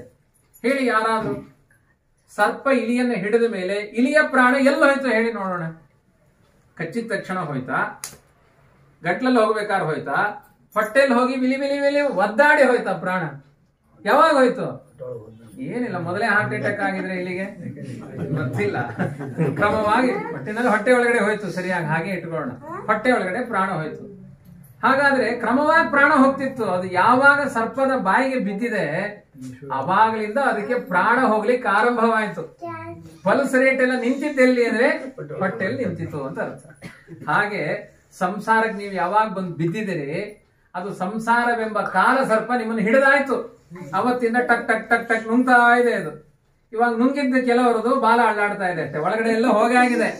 ಪಲ್ಸ್ ರೇಟ್ ಇದು ಇನ್ನೂ ಇದೆ, ಪೂರ್ಣ ಡೌನ್ ಆಗಿಲ್ಲ ಅಷ್ಟೇ, ಸ್ವಲ್ಪ ಸ್ವಲ್ಪ ಡೌನ್. ಹೋಗಿ ಟೆಸ್ಟ್ ಮಾಡಿಸ್ಕೊಂಡು ಬಂದ್ರೆ ಇಲ್ಲ ಸ್ವಲ್ಪ ಎಲ್ಲ ಕಡಿಮೆ ಆಗಿದೆ ನಿಮ್ದು ಅಂತ ಹೇಳ್ತಾರೆ. ಅದರಲ್ಲಿ ಟೆಸ್ಟ್ ಅಲ್ಲಿ ಅದೇ ರಿಪೋರ್ಟ್ ಅಲ್ಲಿ ಅದೇ ಬರುತ್ತೆ, ಹೋಗೋದು ಅಗತ್ಯ ಇಲ್ಲ, ಬಂದೇ ಬರುತ್ತೆ. ಆದ್ರಿಂದ ಪೂರ್ಣ ನಿಲ್ಲುವುದು ಆವಾಗ. ಯಥಾ ವ್ಯಾಲಗಲಸ್ತೋಪಿ ಬೇಕೋ ದಂಶಾನಪೇಕ್ಷತೆ ತಥಾ ಕಾಲಾಹಿನಾಬದ್ಧ ಲೋಕೋ ಭೋಗಾನ ಶಾಶ್ವತಾನ್. ಹೇಗೆ ಸರ್ಪದ ಬಾಯಿಲಿ ಸಿಕ್ಕ ಆ ಕಪ್ಪೆ ತಾನು ಸಾಯ್ತಾ ಇದ್ರು ಕೂಡ ಸರ್ಪದ ಬಾಯಿಲಿ ಕೂತಿದೆ, ಆದ್ರೂ ಆ ಕಪ್ಪೆ ಯೋಚನೆ ಮಾಡುತ್ತಂತೆ, ನನ್ನ ನೊಣ ಮಿಸ್ ಆಗ್ತಾ ಇದೆ, ಯಾರೋ ನನ್ನನ್ನು ಡಿಸ್ಟರ್ಬ್ ಮಾಡ್ತಾ ಇದ್ದಾರೆ. ಬೇಕೋ ದಂಶಾನಪೇಕ್ಷತೆ. ಸರ್ಪದ ಬಾಯಿಲಿ ಕೂತ್ಕೊಂಡಿರುವ ಹಿಂದಿನಿಂದ ಬಂದು ಸರ್ಪ ಹಿಡ್ಕೊಂಡಿದೆ ಕಪ್ಪೆಯನ್ನ, ಕಪ್ಪೆ ಯೋಚನೆ ಮಾಡ್ತಾ ಇದೆ, ನನ್ನ ನೊಣ ಮಿಸ್ ಆಗ್ತಾ ಇದೆ, ಯಾರೋ ನನ್ನನ್ನು ಎಳಿತಾ ಇದ್ದಾರೆ. ನಮ್ಮಂತಹ ಮಾನವರು ಮೃತ್ಯುವೆಂಬ ಸರ್ಪದ ಹೆಡೆಯಲ್ಲಿ ಕುಳಿತಾಗ್ಲೂ ಕೂಡ ಲೋಕದ ಅಶಾಶ್ವತವಾದ ಸುಖಗಳು ನಮಗೆ ಶಾಶ್ವತವಾಗಿ ಬರುತ್ತೆ ಅಂತ ಯೋಚನೆ ಮಾಡ್ತಾ ಇದ್ದೇವಲ್ಲ, ಇಂತಹ ಮೂರ್ಖತನದಿಂದ ಹೊರಗೆ ಬಾ ಅನ್ನೋದೇ ಭಗವದ್ಗೀತೆ. ಅದಕ್ಕೆ ಸರ್ವಧರ್ಮಾನ್ ಪರಿತ್ಯಜ್ಯ ಮಾಮೇಕಂ ಶರಣಂ ವ್ರಜ, ಶರಣಾಗತಿಯನ್ನು ಬೋಧಿಸ್ತಾನೆ ಪರಮಾತ್ಮ. ಸರ್ವಧರ್ಮ ಅನ್ನೋದ್ರೇನು? ಎಲ್ಲ ಬೆಳಿಗ್ಗೆ ಉಪವಾಸ, ಸಂಧ್ಯಾ ವಂದನೆ, ದೇವ್ರ ಪೂಜೆ ಎಲ್ಲ ಬಿಟ್ಬಿಟ್ಟು ಕೃಷ್ಣ ಕೃಷ್ಣ ಅಂತ ಕೂತ್ಕೊ ಅಂತ ಅರ್ಥ ಅಲ್ಲ. ಸಹಜ ಧರ್ಮಗಳು, ನಮ್ಮ ಬದುಕಿನ ಚೇಷ್ಟೆಗಳು, ಉದರಂಬರಣ ಚೇಷ್ಟೆಗಳು. ಈ ಚೇಷ್ಟೆಗಳ ಬಗ್ಗೆ ತುಂಬಾ ತಲೆ ಕೆಡಿಸ್ಕೋಬೇಡ. ಎಂಥ ಮಾತಿದೆ ಗೊತ್ತಾ? ಕೊನೆಯ ಮಾತು ಕೃಷ್ಣನದ್ದು, ಆಯ್ತಾ? ರಕ್ಷತೀತ್ಯೇವ ವಿಶ್ವಾಸ, ಆಚಾರ್ಯರ ವಿವರಣೆ ಇದೆ ಅದಕ್ಕೆ. ದೇವರು ರಕ್ಷಣೆ ಮಾಡಿಯೇ ಮಾಡ್ತಾನೆ, ಆ ವಿಶ್ವಾಸದಲ್ಲಿ ಬದುಕು. ಉತ್ಪತನ್ನೇವ ಯೋ ಮೃತಃ. ಒಂದು ತಾಯಿ ಒಂದು ಮಗುವನ್ನು ಹಡಿತಾಳೆ, ಹಡೆದ ತಕ್ಷಣ ಆ ತಾಯಿಯ ಎದೆಯಲ್ಲಿ ಹಾಲು ಬರಲಿಲ್ಲ ಅಂದ್ರೆ ಹುಟ್ಟಿದ ತಕ್ಷಣ ಮಗು ಸತ್ತೋಗುತ್ತೆ. ತಾಯಿಗೆ ಆ ಮಗುವಿನ ಬಾಯಿಲಿ ನೀನು ಹಾಲು ಕುಡಿ ಅಂತ ಹೊರಗಡೆಯಿಂದ ಹಾಲು ಹಾಕಿ ಅದನ್ನು ಬದುಕಿಸ್ಲಿಕ್ಕೆ ಸಾಧ್ಯ ಇಲ್ಲ. ಅಥವಾ ಹಾಲು ಕುಡಿದ್ರೆ ಅದಕ್ಕೆ ಮೆಮೊರಿ ಪವರು ಇಲ್ಲ. ಆ ಮಗುವಿಗೆ ಹುಟ್ಟಿದ ತಕ್ಷಣ ಹಾಲು ಕುಡಿಬೇಕು, ಅದಕ್ಕೆ ಬೇಕಾದ ಹಾಲು ಇರಬೇಕು ಅಂತ ಭಗವಂತ ತಿನ್ನುವ ಆಹಾರವನ್ನೇ ತಾಯಿ ಎದೆಯಲ್ಲಿ ಹಾಲನ್ನಾಗಿ ಮಾಡ್ತಾನೆ. ಆಮೇಲೆ ಸ್ವಲ್ಪ ದಿನ ಮಗು ದೊಡ್ಡದಾಯ್ತು ಅಂದ ಮೇಲೆ ಹಾಲು ನಿಂತೋಯ್ತು. ವಿಜ್ಞಾನಿಗಳಿಗೆ ಅನ್ನದಿಂದ ಹಾಲು ನಿರ್ಮಾಣ ಆಗಿದೆ ಅಂತ ನಮ್ಮ ತಾಯಿಯಲ್ಲಿ ನೋಡಿದ್ದೇವೆ. ನಮ್ಮ ಮನೆ ಜಾಸ್ತಿ ಅನ್ನ ಉಳಿದಿದೆ, ಇದನ್ನ ಹಾಲು ಮಾಡಿಕೊಡಿ ಅಂದ್ರೆ ಯಾವ ವಿಜ್ಞಾನಕ್ಕೆ ಸಾಧ್ಯ ಇವತ್ತು? ಅವ್ರವ್ರ ಮನೆಯಲ್ಲಿ ಉಳಿದ ಕುಂಬಳಕಾಯಿ ಹುಳಿಯೆಲ್ಲ ಹಾಲಾಗ್ಬೇಕಾಗಿತ್ತು. ಆಗ್ತಾ ಇದೆಯಾ? ವಿಜ್ಞಾನ ಸೋಲ್ತಾ ಇದೆಯಾ ಇಲ್ವಾ? ಪರಮಾತ್ಮನ ಸಂಕಲ್ಪ. ಈ ಚೇತನಕ್ಕೆ ನಾನು ಇವಾಗ ಹಾಲು ನಿರ್ಮಾಣ ಮಾಡಲಿಲ್ಲ ಅಂದ್ರೆ ಇದು ಪ್ರಾಣ ಹೊರಟು ಹೋಗುತ್ತೆ. ರಕ್ಷಕ ನಾನಾಗಿ ನಿಲ್ಲಬೇಕು ಅಂತ ಸರಕ್ಷಿತ ರಕ್ಷತಿ ಯೋಹಿ ಗರ್ಭೆ. 9 ತಿಂಗಳು ಉಸಿರಾಟ ಇಲ್ದೇನೆ ಆ ಮಗುವನ್ನು ಬದುಕಿಸಿದ. ಉಸಿರಾಟ ಆರಂಭ ಆದ್ಮೇಲೆ ಹಾಲು ಕೊಟ್ಟು ಬದುಕಿಸಿದ. ಮತ್ತೆ ಆಮೇಲೆ ನಾವು ಬದುಕಿಸಿದ್ದು ಅಂದ್ರೆ ಏನ್ ಅರ್ಥ ರೀ? ಕ್ರಿಟಿಕಲ್ ಸಮಸ್ಯೆಯಲ್ಲೇ ನಾವು ರಕ್ಷಕರಾಗದೇ ಇದ್ದವರು ಕೈಕಾಲು ಗಟ್ಟಿ ಆದ್ಮೇಲೆ ನೀವೇನ್ ರಕ್ಷಕರು? ಗಟ್ಟಿಯಾಗಿ ರಕ್ಷಿಪನು, ಇದಕ್ಕೆ ಸಂಶಯವಿಲ್ಲ. ಎಲ್ಲಾರನ್ನೂ ರಕ್ಷಣೆ ಮಾಡುವನು ಪರಮಾತ್ಮ. ಅವನ ಬಗ್ಗೆ ನಂಬಿಕೆ ತಾಳಿ ನಾನು ಅನ್ನುವುದನ್ನ ಬದಿಗಿಡಿ. ಇನ್ನು ಹೊರಗಡೆ ವ್ಯಾಪಾರಗಳು, ನಿಮ್ಮ ಸುಖ ದುಃಖಗಳಿಗೋಸ್ಕರ ನಾವೀಗ ದೇವರನ್ನ ಯಾಕೆ ದೂರ ಸರಿಸ್ತಾ ಇದೀವಿ ಅಂದ್ರೆ, ನಮ್ಮ ಹೆಂಡತಿ ಮಕ್ಕಳನ್ನ ದೇವ್ರು ಸಾಕ್ಲಿಕ್ಕೆ ಬರ್ತಾನ ಅಂತ ಕೇಳೋದು ಒಂದು ಪ್ರಶ್ನೆ. ಸುಮ್ಮನೆ ಮನ್ಸೊಳಗಡೆ ಕೇಳೋದು. ನಾವೆಲ್ಲಾ ಕೆಲಸ ಬಿಟ್ಬಿಟ್ಟು ಆಚಾರ್ಯ ಹೇಳಿದಂಗೆ ಕೇಳ್ಬಿಟ್ರೆ, ಮಧ್ವಾಚಾರ್ಯ ಹೇಳಿದಂಗೆ ನಮಗೆ ಊಟ ಸಿಗುವುದು ಹೇಗೆ? ನಮ್ಮ ಜೀವನ ಹೇಗೆ? ಅಲ್ಲರಿ, ಎಂಥ ಆನೆ ದಿನಕ್ಕೆ 8 ಪಲ್ಲ ಅನ್ನ ತಿನ್ನತ್ತು. ಭತ್ತ ಗದ್ದೆಗೆ ನುಗ್ಗಿದ್ರೆ 8 ಪಲ್ಲ. ಯಾವಾಗಲೂ ಮರೆಯಲ್ಲ ನಾನು, ಯಾಕೆಂದ್ರೆ ನಮ್ ಗದ್ದೆಗೆ ನುಗ್ಬಿಟ್ಟಿತ್ತು. 8 ಪಲ್ಲ ಭತ್ತ ತಿನ್ಬಿಟ್ಟಿದೆ ಒಂದು ಆನೆ. ಆಯ್ತು, ಅದಕ್ಕೆ ಆಹಾರ ನಿರ್ಮಾಣ ಮಾಡಿದಾನ ಇಲ್ಲ ದೇವರು. ಆದ್ರಿಂದ ಗಜಲಕ್ಷ್ಮಿ ಪ್ರಿಯತಾಮ್ ಅಂತ ಹೇಳಿದ್ರೆ ಪುಣ್ಯ ಬರುತ್ತೆ. ಅದನ್ನೇ ಕೊರಗ್ತಾ ಇದ್ರೆ ಹರ ಏನು ಅಷ್ಟು. ಅದು ಏನಾದ್ರೂ ಒಂದು ಬಾರಿ 8 ಪಲ್ಲ ಅಕ್ಕಿ ಸಂಗ್ರಹ ಮಾಡಿಕೊಳ್ಳಿಕ್ಕೆ ಆನೆ ಏನಾದ್ರೂ ಒಂದು ಬಾರಿ ಮಾತನಾಡಿತ ಯಜಮಾನನ ಹತ್ರ. ಒಳ್ಳೆ ಮಾತಾಡಿ ಮಾತಾಡಿ ಹೊಟ್ಟೆ ತುಂಬಿಸ್ಕೊಂತ.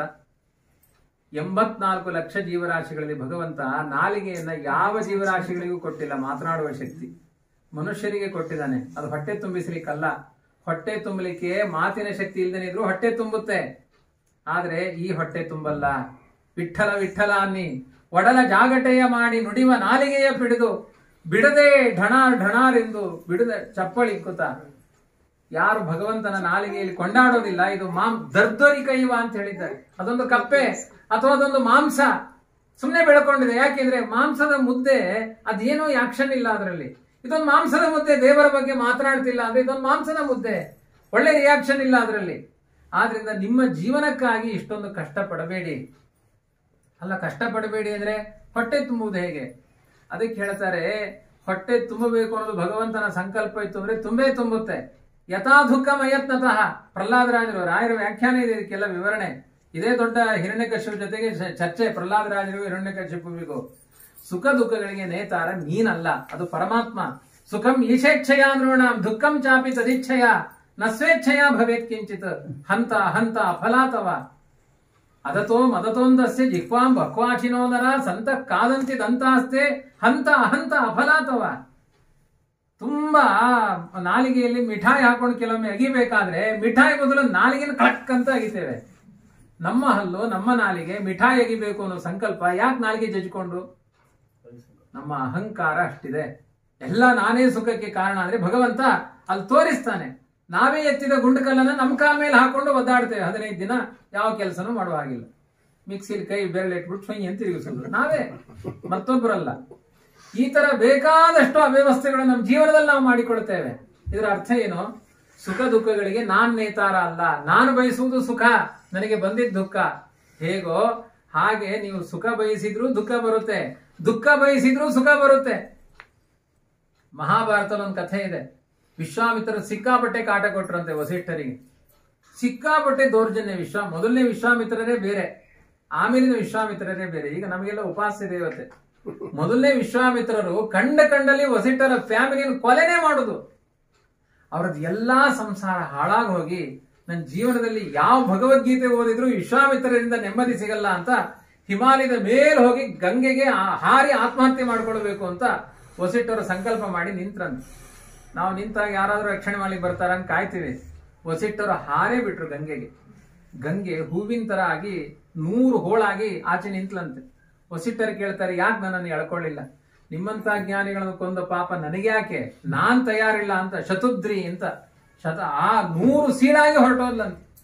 ವಸಿಷ್ಠರು ಹೇಳಿಕೊಳ್ತಾರೆ, ನಾನು ಅಷ್ಟು ಎತ್ತರದ ಹಿಮಾಲಯದಿಂದ ಕೆಳಗಡೆ ಅಪ್ಪಳಿಸಿ ಬಿದ್ದಾಗ ಒಂದು ಎಲುಬು ಸಿಗಬಾರದಾಗಿತ್ತು. ನಾನು ಒಂದು ರೋಮವೂ ಕೊಂಕಲಿಲ್ಲ. ಸುಖ ದುಃಖಗಳಿಗೆ ನೇತಾರ ಪರಮಾತ್ಮ ಆದ್ಮೇಲೆ ಅವನನ್ನು ನಂಬಿ ಬದುಕ್ತೀನಿ ಅಂತ ವಸಿಷ್ಠರು ಹೊರಟರು. ಅಷ್ಟರಲ್ಲಿ ವಿಶ್ವಾಮಿತ್ರ ಶರಣಾಗತರಾಗಿ ಬಂದರು. ಆದ್ರಿಂದ ಎಲ್ಲಾ ಸುಖ ದುಃಖಗಳಿಗೂ ನೇತಾರ ಪರಮಾತ್ಮ. ಕೆಲವೊಮ್ಮೆ ನಾವು ಅನ್ಕೊಳ್ತೇವೆ ಸುಖಕ್ಕೆ ನಾನು, ದುಃಖಕ್ಕೆ ಅವರು ಅಂತ. ಸುಖಕ್ಕೂ ಅವನೇ, ದುಃಖಕ್ಕೂ ಅವನೇ. ನೀವು ಪ್ರಯತ್ನ ಮಾಡಿ ದುಃಖ ಬರುತ್ತಾ? ಯಾರಾದ್ರೂ ಇಷ್ಟೊಂದು ಜನ ರಾಯರಿಗೆ ಹೋಗಿ ಪ್ರದಕ್ಷಿಣೆ ಹಾಕ್ತಾರೆ. ಪ್ರದಕ್ಷಿಣೆ ಮುಗಿದ ಕೊನೆಯ ದಿನ ರಾಯರೇ ನನಗೊಂದು ಕಷ್ಟ ಬರುವಂಗ್ ಮಾಡಿ, ನನ್ನ ಕೈಕಾಲು ಮುರಿಯೋಂಗ್ ಮಾಡಿ ಅಂತ ಯಾರಾದ್ರೂ ಕೇಳ್ಕೊಂಡಿದಾರ? ಮುರಿದಿದೆಯಾ ಇಲ್ವಾ? ಅಷ್ಟು ಪ್ರದಕ್ಷಿಣೆ ಮಾಡಿದ್ರೆ ಎಷ್ಟೋ ಜನಕ್ಕೆ ಮುರಿಯುತ್ತೆ ಯಾವುದೋ ಪ್ರಕರಣದಲ್ಲಿ. ನೀವು ಕೇಳಲಿಲ್ಲ ಅಂದ್ರೂ ಕಷ್ಟ ಬರುತ್ತಾ ಇಲ್ವಾ?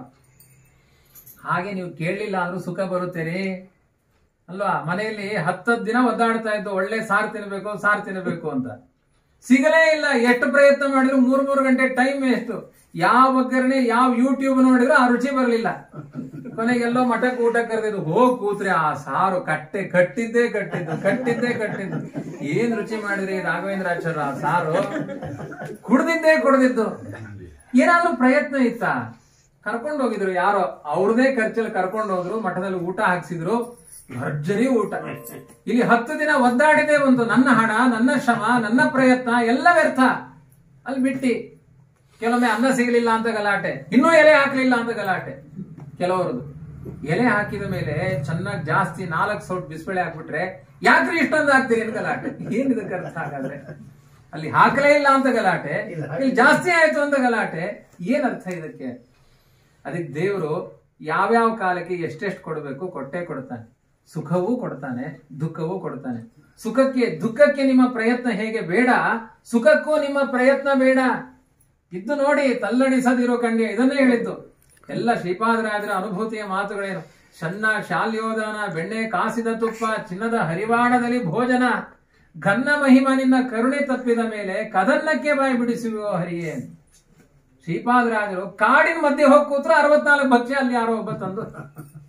ಮಧ್ವಾಚಾರ್ಯ ಋಷಿಕೇಶಕ್ಕೆ ಹೋಗ್ತಾ ಇದ್ರೆ ರುದ್ರದೇವರಿಗೆ ಸ್ವಪ್ನ ಆಯ್ತಂತೆ, ನಾಳೆ ನನ್ನ ಭಕ್ತ ಬರ್ತಿದ್ದಾನೆ, ಪೂರ್ಣ ಜವಾಬ್ದಾರಿ ಸಂತರ್ಪಣೆ ನಿಂದು ಅಂತ. ಪ್ರತ್ಯಕ್ಷವಾಗಿ ರುದ್ರದೇವರು ಬಂದು ಭಕ್ಷ್ಯ ಭೋಜ್ಯಗಳನ್ನೆಲ್ಲ ಸದ್ಯತೆಗೊಳಿಸಿ ಕೊಟ್ಟು ಹೋದ್ರೆ ಶಿಷ್ಯರೆಲ್ಲ ಕೇಳಿದ್ರು, ಅವ್ರು ಯಾರು ಅಷ್ಟು ನೋಡ್ಲಿಕ್ಕೆ ಚೆನ್ನಾಗಿದ್ರಲ್ಲ.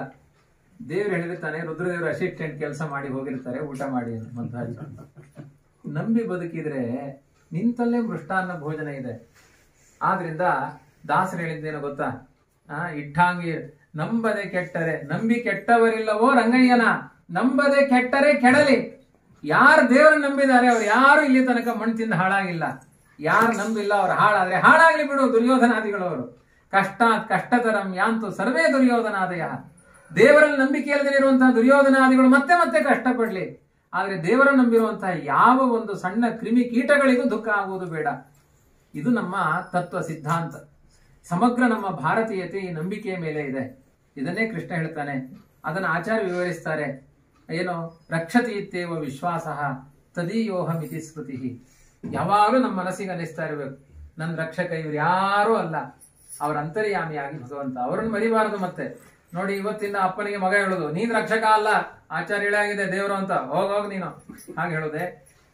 ದೇವರು ನದೇವಾ ದಂಡಮಾದಾಯ ರಕ್ಷಂತಿ ಪಶುಪಾಲವತ್ ಎಂತು ರಕ್ಷಿತ ಮೆಚ್ಚಂತಿ ಬುದ್ಧಿಯ ಸಂಯೋಜಯಂತಿತೆ. ದೇವತೆಗಳಾಗ್ಲಿ ಭಗವಂತ ಆಗ್ಲಿ ಗೋಪಾಲಕನ ತರ ಕೋಲ್ ಹಿಡ್ಕೊಂಡು ಬಂದು ರಕ್ಷಣೆ ಮಾಡಲ್ಲ, ಮತ್ತೊಬ್ಬರ ಬುದ್ಧಿ ಒಳಗಡೆ ಪ್ರಚೋದನೆ ಮಾಡ್ತಾರೆ, ಅವರ ಮೂಲಕ ಒಳ್ಳೆ ಬದುಕನ್ನ ಕೊಡ್ತಾರೆ. ಆ ಭಗವಂತ ಆಯಾ ರೂಪಗಳಿಂದ ಬಂದು ಅನುಗ್ರಹ ಮಾಡ್ತಾನೆ ಅಂತ ಬೇಕಾದಷ್ಟಿಂತ ಕಥೆ ಇದೆ. ಇದೇ ಭಗವದ್ಗೀತೆ ಕಥೆಯನ್ನ ನಿರಂತರ ಪ್ರವಚನ ಮಾಡಿದವರು ಯಾದವಾರ್ಯರು ಒಂದು ಬಾರಿ ಯೋಗಕ್ಷೇಮಂ ಮಹಾಮ್ಯಹಂ ಅಂತ ಪ್ರತಿದಿನ ಪ್ರವಚನ ಮಾಡಿ ಹೋಗಿ ಊಟ ಕೂತ್ಕೊಳ್ತಿದ್ರಂತ. ಹೆಂಡತಿ ತಯಾರು ಮಾಡಬೇಕು, ಏನಿದೆ ಮನೇಲಿ ಕೇಳೋ ಆಗಿಲ್ಲ ಅವರು. ನನಗೆ ದೇವರು ಹೇಳಿದ ಕೆಲಸ ನಾನು ಮಾಡ್ತೇನೆ, ನನಗೆ ಹೊಟ್ಟೆಗೆ ಹಾಕೋ ಕೆಲಸ ಅವನು ಮಾಡಬೇಕು ಅಂತ. ಒಂದಿನ ದೇವ್ರ ಪರೀಕ್ಷೆ ಮಾಡ್ಲಿಕ್ಕೋಸ್ಕರ ಒಳಗಡೆ ಹೋದ್ರೆ ಅಡಿಗೆನೇ ಆಗಿಲ್ಲ. 1 ಗಂಟೆಗೆ ಹೋಗ್ತಾರೆ, ಏನು ಆರಂಭವೇ ಆಗಿಲ್ಲ, ಏನು ಮನೆಯಲ್ಲಿ ಏನೋ ಪದಾರ್ಥ ಇಲ್ಲ. ನಾನು 1 ಗಂಟೆ ತನಕ ಇಲ್ಲಿ ಪಾಠ ಪ್ರವಚನ ಮಾಡಿ ಬಂದಿದ್ದೀನಿ, ದೇವ್ರು ನನಗೆ ಹೊಟ್ಟೆ ಕೊಡ್ಲಿಲ್ಲ ಅಂದ್ರೆ ಯೋಗಕ್ಷೇಮ ಮಹಾಮೇಮನ ಸ್ಲೋಗನಿಗೆ ಅಂಗಾರದಲ್ಲಿ ಕೆರೆದ್ರಂತೆ ಅದನ್ನ. ಇದು ಸುಳ್ಳು, ಕೃಷ್ಣ ಮಾಡಿದ ಮೋಸ ಅಂತ ಸಿಟ್ ಮಾಡ್ಕೊಂಡು ಮತ್ತೇನ್ ಮಾಡಿದ್ರು, ಕಂಚಿ ವರದರಾಜನ ಹತ್ರ ಮತ್ತೆ ಭಗವದ್ಗೀತೆ ಪಾರಣೆ ಮಾಡ್ತಾ ಕೂತ್ರು. ಅಮ್ಮನಿಗೆ ಪರಚು ಬಿಟ್ಟು ಅಮ್ಮನ್ ಸರಿ ಹಿಡ್ಕೊಂಡೇ ಅಳ್ತಿರುತ್ತೆ ಮಕ್ಕಳು ಅಂತ ನಮ್ಮ ಸ್ವಾಮಿಗಳ ದೃಷ್ಟಾಂತ. ಏನು ನಿಜವಾದ ಭಕ್ತರು ಬಿಟ್ಟೇನು ದೂರ ಓಡೋಗಲ್ಲ, ಅಮ್ಮನಿಗೆ ಪರಿಚಯ ಅಮ್ಮನ್ ಸರಿ ಹಿಡ್ಕೊಂಡೇ ಅಳ್ತಾ ಇರುತ್ತೆ ಮಕ್ಕಳು. ಅದು ಆ ಸ್ವಭಾವ. ಅಲ್ಲಿ ಹೋಗಿ ಕೂತ್ರೆ ಕಂಚಿ ವರದರಾಜ ಈ ಯಾದವಾರಿರ ವೇಷದಲ್ಲಿ ಬಂದು 6 ತಿಂಗಳಿಗೆ ಬೇಕಾಗುವಷ್ಟು ತುಪ್ಪ ದವಸ ಧಾನ್ಯ ಎಲ್ಲ ತಂದು ಕೊಟ್ಟೋದಂತೆ. ಅಡಿಗೆ ಮಾಡಿಡು, ಈಗ ಬರ್ತೀನಿ ಅಂತ. ಹೆಂಡತಿ ನನ್ನ ಗಂಡ ತಂದುಕೊಟ್ಟ ಅಂತ ಅವಳಿಗೆ. ವರದರಾಜ ಈ ವೇಷದಲ್ಲಿ ಬಂದ. ಕೊನೆಗೆ ಇವ್ರು 3 ಗಂಟೆಗೆ ಎದ್ದು ಹೋದ್ರೆ ಮನೆಯಲ್ಲಿ ಭಕ್ಷ್ಯ ಭೋಜ್ಯ ಎಲ್ಲ ತಯಾರಾಗಿ ಘಮಘಮ ತಯಾರಾಗಿದೆ, ಮನೆ ತುಂಬಾ ಧಾನ್ಯಗಳು. ಕೇಳ್ತಾರೆ ಹೆಂಡತಿ ಹತ್ರ, ಏನೇ ಇದೆಲ್ಲ? ನೀವೇ ತಂದ್ಕೊಟ್ಬಿಟ್ಟು ಹೋದ್ರಲ್ರಿ, ನಾನೆಲ್ಲಿ ಬಂದೆ, ನಾನು ದೇವ್ರ ಮುಂದೆ ಕೂತಿದ್ದೆ. ಆವಾಗ ದೇವರ ರಕ್ಷಣೆ 5 ನಿಮಿಷ ವ್ಯತ್ಯಾಸ ಆಗಿತ್ತಷ್ಟೆ. ಆಚೆ ಹೋಗಿ 5 ನಿಮಿಷದಲ್ಲಿ ಇವರು ಮಸಿ ತಗೊಂಡು ಕೆರೆದು ಎಲ್ಲ ಅವ್ಯವಸ್ಥೆ ಮಾಡಿಕೊಂಡು ಹೋಗಲ್ ಕೂತಿದ್ರು. 5 ನಿಮಿಷದಲ್ಲಿ ದೇವರು 6 ತಿಂಗಳಿಗೆ ಬೇಕಾದ ಸಂಪತ್ತಂತ ಅನ್ಕೊಟ್ಟ. 5 ನಿಮಿಷದ ಪರೀಕ್ಷೆಯಲ್ಲಿ ನಾನು ತೇರ್ಗಡೆ ಆಗ್ಲಿಲ್ಲ ಅಂತ ಎಲ್ಲಾ ಸಮಗ್ರ ಬದುಕನ್ನೇ ಸಮರ್ಪಣೆ ಮಾಡಿ ಯಾದವಾರಿರು. ಅವ್ರ ವ್ಯಾಖ್ಯಾನ ಇದೆ, ಅಲ್ಲಿ ಕೊನೆಗೆ ಎಲ್ಲಿ ನಿಲ್ಲುತ್ತೆ ಗೊತ್ತಾ ಭಾಗವತಲ್ಲಿ ವ್ಯಾಖ್ಯಾನ, ಯಥಾ ದುಃಖ ಮಯತ್ನತಃ. ದೇವರು ಸುಖವನ್ನು ಬಯಸದೆ ಕೊಡ್ತಾನೆ, ದುಃಖವನ್ನು ಹೇಗೆ ಬಯಸದೆ ಕೊಡ್ತಾನೋ ಹಾಗೆ ಆ ನಂಬಿಕೆಯಲ್ಲಿ ನಾವು ಸೋಲ್ತೇವೆ ಅಂತ ವ್ಯಾಖ್ಯಾನ ಮಾಡಿ ವ್ಯಾಖ್ಯಾನ ನಿಲ್ಲಿಸಿದ್ದಾರೆ ಯಾದವಾರಿರು. ಹೀಗೆ ಸಮಗ್ರ ಭಗವದ್ಗೀತೆ ಆಯ್ತು, ಭಾಗವತ ಆಯ್ತು, ನಮ್ಮ ಬದುಕಿನಲ್ಲಿ ಆ ಪರಶಕ್ತಿಯಲ್ಲಿ ಒಂದು ನಂಬಿಕೆ ಇಟ್ಟು ಕರ್ತವ್ಯಗಳನ್ನು ಮಾಡಿ ಅಂತ ಅರ್ಜುನನಿಗೂ ಬೋಧನೆ ಅದೇ, ನಮಗೂ ಬೋಧನೆ ಅದೇ. ತುಂಬಾ ಕರ್ತವ್ಯಗಳಿದೆ ಜೀವನದಲ್ಲಿ, ಆದ್ರೆ ಅವನನ್ನು ನಂಬಿ ಮಾಡಿ.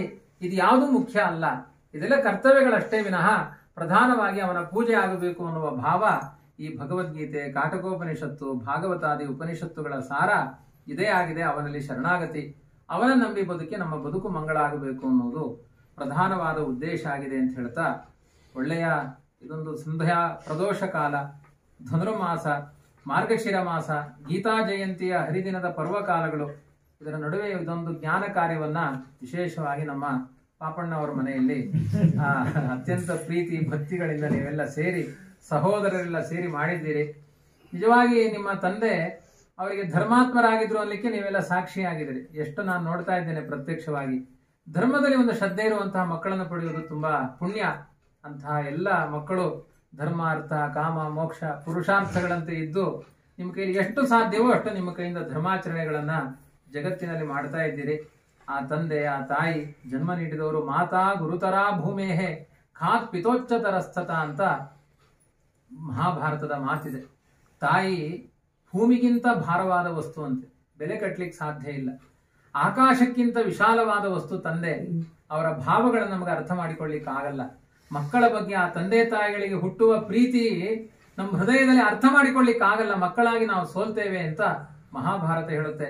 ಹಾಗಾಗಿ ಮಕ್ಕಳಿಗೆ ಶ್ರೇಯಸ್ಸಾಗಲಿ ಅಂತ ಎಷ್ಟು ಬಾರಿ ಅವರು ಆ ಸಂಕಲ್ಪಗಳನ್ನು ಮಾಡಿರ್ತಾರೆ. ನಾವು ಮಾಡುವಂತಹ ಕರ್ತವ್ಯಗಳೆಲ್ಲ ಅದೊಂದು ಭಗವತ್ ಪೂಜಾ ರೂಪದಲ್ಲಿ ಕರ್ತವ್ಯ ಅಷ್ಟೇ ವಿನಃ ಅದು ಪೂರ್ಣತೆಯನ್ನು ತಂದು ಕೊಡಲ್ಲ. ತಂದೆ ತಾಯಿಗಳ ಋಣವನ್ನು ತೀರಿಸಲಿಕ್ಕೆ ನಮ್ಮಿಂದ ಸಾಧ್ಯ ಇಲ್ಲ. ಹಾಗಾಗಿ ಇಂತಹ ಜ್ಞಾನ ಕಾರ್ಯಗಳ ಮೂಲಕ ಭಗವದ್ಗೀತೆ, ಕಾಟಕೋಪನಿಷತ್ತು, ಮಹಾಭಾರತಗಳ ಚಿಂತನೆಯಿಂದ ಅದು ಯಾವ ಚೇತನ ಎಲ್ಲೇ ಇದ್ರೂ ಕೂಡ ಅದಕ್ಕೆ ಸಮೃದ್ಧಿ, ತೃಪ್ತಿ ಸಿಗುವುದು ಈ ಭಗವತ್ ಚಿಂತನೆ ಅಂತ ಹೇಳಿದ್ದಾರೆ. ಗಂಗಾ ಪ್ರಯಾಗ ಗಯಪುಷ್ಕರ ನೈಮಿಷಾಣಿ ಸಂಸೇವಿತಾನಿ ಬಹುಶಃ ಕುರುಜಾಂಗಲಾನಿ ಕಾಲೇನ ತೀರ್ಥ ಸಲಿನಾನಿ ಪುನಂತಿ ಪಾಪಂ. ಯಾವುದು ಗಂಗಾ, ಪ್ರಯಾಗ, ಗಯ, ಪುಷ್ಕರ 1000 ತೀರ್ಥಗಳಿಗೆ ಹೋದರೂ ಕೂಡ ಪಾದೋದಕಂ ಭಗವತಃ, ಭಗವಂತನ ನಾಮಸ್ಮರಣೆ, ಭಗವಂತನ ಪಾದ ಕಮಲದ ಸ್ಮರಣೆ, ಇವುಗಳ ಚಿಂತನೆಯಿಂದ ಸಿಗುವಂತಹ ಪುಣ್ಯ ಯಾವುದ್ರಲ್ಲೂ ಸಿಗಲ್ಲ ಅಂತ ಹೇಳಿದ್ದಾರೆ. ಆದ್ರಿಂದ ಅತ್ಯಂತ ಶ್ರೇಷ್ಠವಾದ ಸರ್ವಂ ಕರ್ಮಾಖಿಲಂ ಪಾರ್ಥ ಜ್ಞಾನೇ ಪರಿಸಮಾಪ್ಯತೆ ತದ್ವಿದ್ಧಿ ಪ್ರಣಿಪಾತೇನ ಪರಿಪ್ರಶ್ನೇನ ಸೇವೆಯ ಉಪದೇಕ್ಷಂತಿತೆ ಜ್ಞಾನಂ ಜ್ಞಾನಿನಃ ತತ್ವದರ್ಶಿನಃ. ಸತ್ಕರ್ಮ ಮಾಡಿದರ ಫಲ ಏನು ಅಂದ್ರೆ ಗುರುಗಳಿಂದ ಜ್ಞಾನ ಪ್ರಾಪ್ತಿ ಅಂತ ಹೇಳಿದ್ದಾರೆ. ಅದರ ಮೇಲೆ ಇನ್ನೊಂದು ಫಲ ಯಾವುದು ಅಂತಿಲ್ಲ. ಅಷ್ಟು ದೊಡ್ಡ ಶಕ್ತಿ ಜ್ಞಾನ ಯಜ್ಞಕ್ಕೆ ಇದೆ. ಅಂತಹ ಜ್ಞಾನ ಯಜ್ಞ ಇಲ್ಲಿ ನಡೆಸಿದ್ದೀರಿ. ಮತ್ತೆ ಒಳ್ಳೆ ಭಗವಂತನ ಅನುಗ್ರಹ ಏನು ಅಂದ್ರೆ 4 ಜನ ಅಣ್ಣ ತಮ್ಮಂದಿರಲ್ಲಿ ಇವತ್ತು ಆ ಸೌಖ್ಯಗಳ ಅನುಭವಿಸಲ್ಲ. ಇರ್ತಾರೆ, ಆಸ್ತಿ ಗಲಾಟೆಯೋ ಇನ್ನೇನೋ ಮನಸ್ಸಿನ ಮಾತ್ಸರ್ಯಗಳೋ ಮುಸರೆಗಳೋ ಮಾಡಿಕೊಳ್ತಾರೆ. ಆದ್ರೆ 4 ಜನ ಅಣ್ಣ ತಮ್ಮಂದಿರು ಸ್ವಲ್ಪ ಅಲ್ಪ ಇದ್ದೇ ಇರುತ್ತೆ ಎಲ್ಲಾರ ಮನೆಯಲ್ಲಿಯೂ. ಆದ್ರೆ ಆ ಬಾಂಧವ್ಯವೇ ನಾಶ ಆಗುವಂತಹ ಸ್ಥಿತಿಗಳಿಲ್ಲ ಅನ್ನೋದು ದೊಡ್ಡ ಭಗವಂತನ ಅನುಗ್ರಹ, ತಂದೆ ತಾಯಿಗಳ ಅನುಗ್ರಹ. ಹೀಗೆ ನಿರಂತರ ನಡೆಯುವಂತೆ ಆಗಲಿ, ಎಲ್ಲಾ ಮನೆಯಲ್ಲೂ ಪ್ರವಚನ ಮಾಡುವಂತೆ ಆಗಲಿ, ನೀವು ಬರುವಂತೆ ಆಗಲಿ ಅಂತ ಇಷ್ಟು ಹೇಳ್ತಾ, ವಿಶೇಷವಾಗಿ ಆ ತಂದೆಗೆ ಸದ್ಗತಿ ಆಗಲಿ, ತಾಯಿಗೂ ಕೂಡ ಅದರ ದ್ವಾರ ಅವರ ಅನುಗ್ರಹದಿಂದ ತಾಯಿಗೂ ಸದ್ಗತಿ ಆಗಲಿ. ನನ್ನ ಜೊತೆಗೆ ನಿಮ್ಮ ತಾಯಿಗೆಲ್ಲ ಯಾತ್ರೆಗಳೆಲ್ಲ ಆಗಿದೆ, ಚೆನ್ನಾಗಿ ಸೇವೆ ಮಾಡಿದಿರಿ. ನೈಮಿಷಾರಣ್ಯ, ಬೇರೆ ದ್ವಾರಕೆ ಬರ್ಲಿಕ್ಕೆ ಆಗಿಲ್ಲ ಅವರಿಗೆ, ಷಟ್ಪ್ರಯಾಗಕ್ಕೆ ಬಂದಿದ್ರು. ಪುರಿ ಜಗನ್ನಾಥ ಅದಕ್ಕೆ ಬರ್ಲಿಲ್ಲ. ಪುರಿ ರಾಮೇಶ್ವರ ತುಂಬಾ ಕಡೆ ಬಂದಿದ್ದಾರೆ. ವಿಶೇಷವಾಗಿ ಹರಿಭಕ್ತರಾಗಿದ್ರು, ಎಂಥ ಒಳ್ಳೆಯ ಹೆಸರುಗಳನ್ನು ಇಟ್ಟಿದ್ದಾರೆ, ಅದೇ ಸಾಕ್ಷಿಯಾಗಿದೆ. ಹೀಗೆ ನಿಮ್ಮ ಮನೆಯಲ್ಲಿ ಒಂದು ನಂದಗೋಕುಲವಾಗಿದ್ದು ತಂದೆ ತಾಯಿಗಳ ಅನುಗ್ರಹದಿಂದ ನಿರಂತರ ಈ ಸತ್ಕರ್ಮಗಳಿಗೋಸ್ಕರ ನಿಮ್ಮ ಬದುಕು ಹೆಚ್ಚು ಹೆಚ್ಚು ಮೀಸಲಾಗಿರಲಿ. ಇಲ್ಲ ಪ್ರಾಯ ಆಗ್ತಾ ಇದೆ, ಆದ್ರಿಂದ ಸರ್ಪದ ಒಳಗಡೆ ಪ್ರವೇಶ ಮಾಡ್ತಾ ಇದ್ದೇವೆ, ಆದ್ರಿಂದ ಕರ್ತವ್ಯಗಳ ಕಡೆ ನಮ್ಮ ಗಮನ ಹೆಚ್ಚು ಹೋಗುವಂತೆ ಆಗಲಿ ಅಂತ ಪ್ರಾರ್ಥನೆ ಮಾಡಿ ನನ್ನ ಮಾತನ್ನು ಮುಗಿಸ್ತೇನೆ. ಶ್ರೀಕೃಷ್ಣ.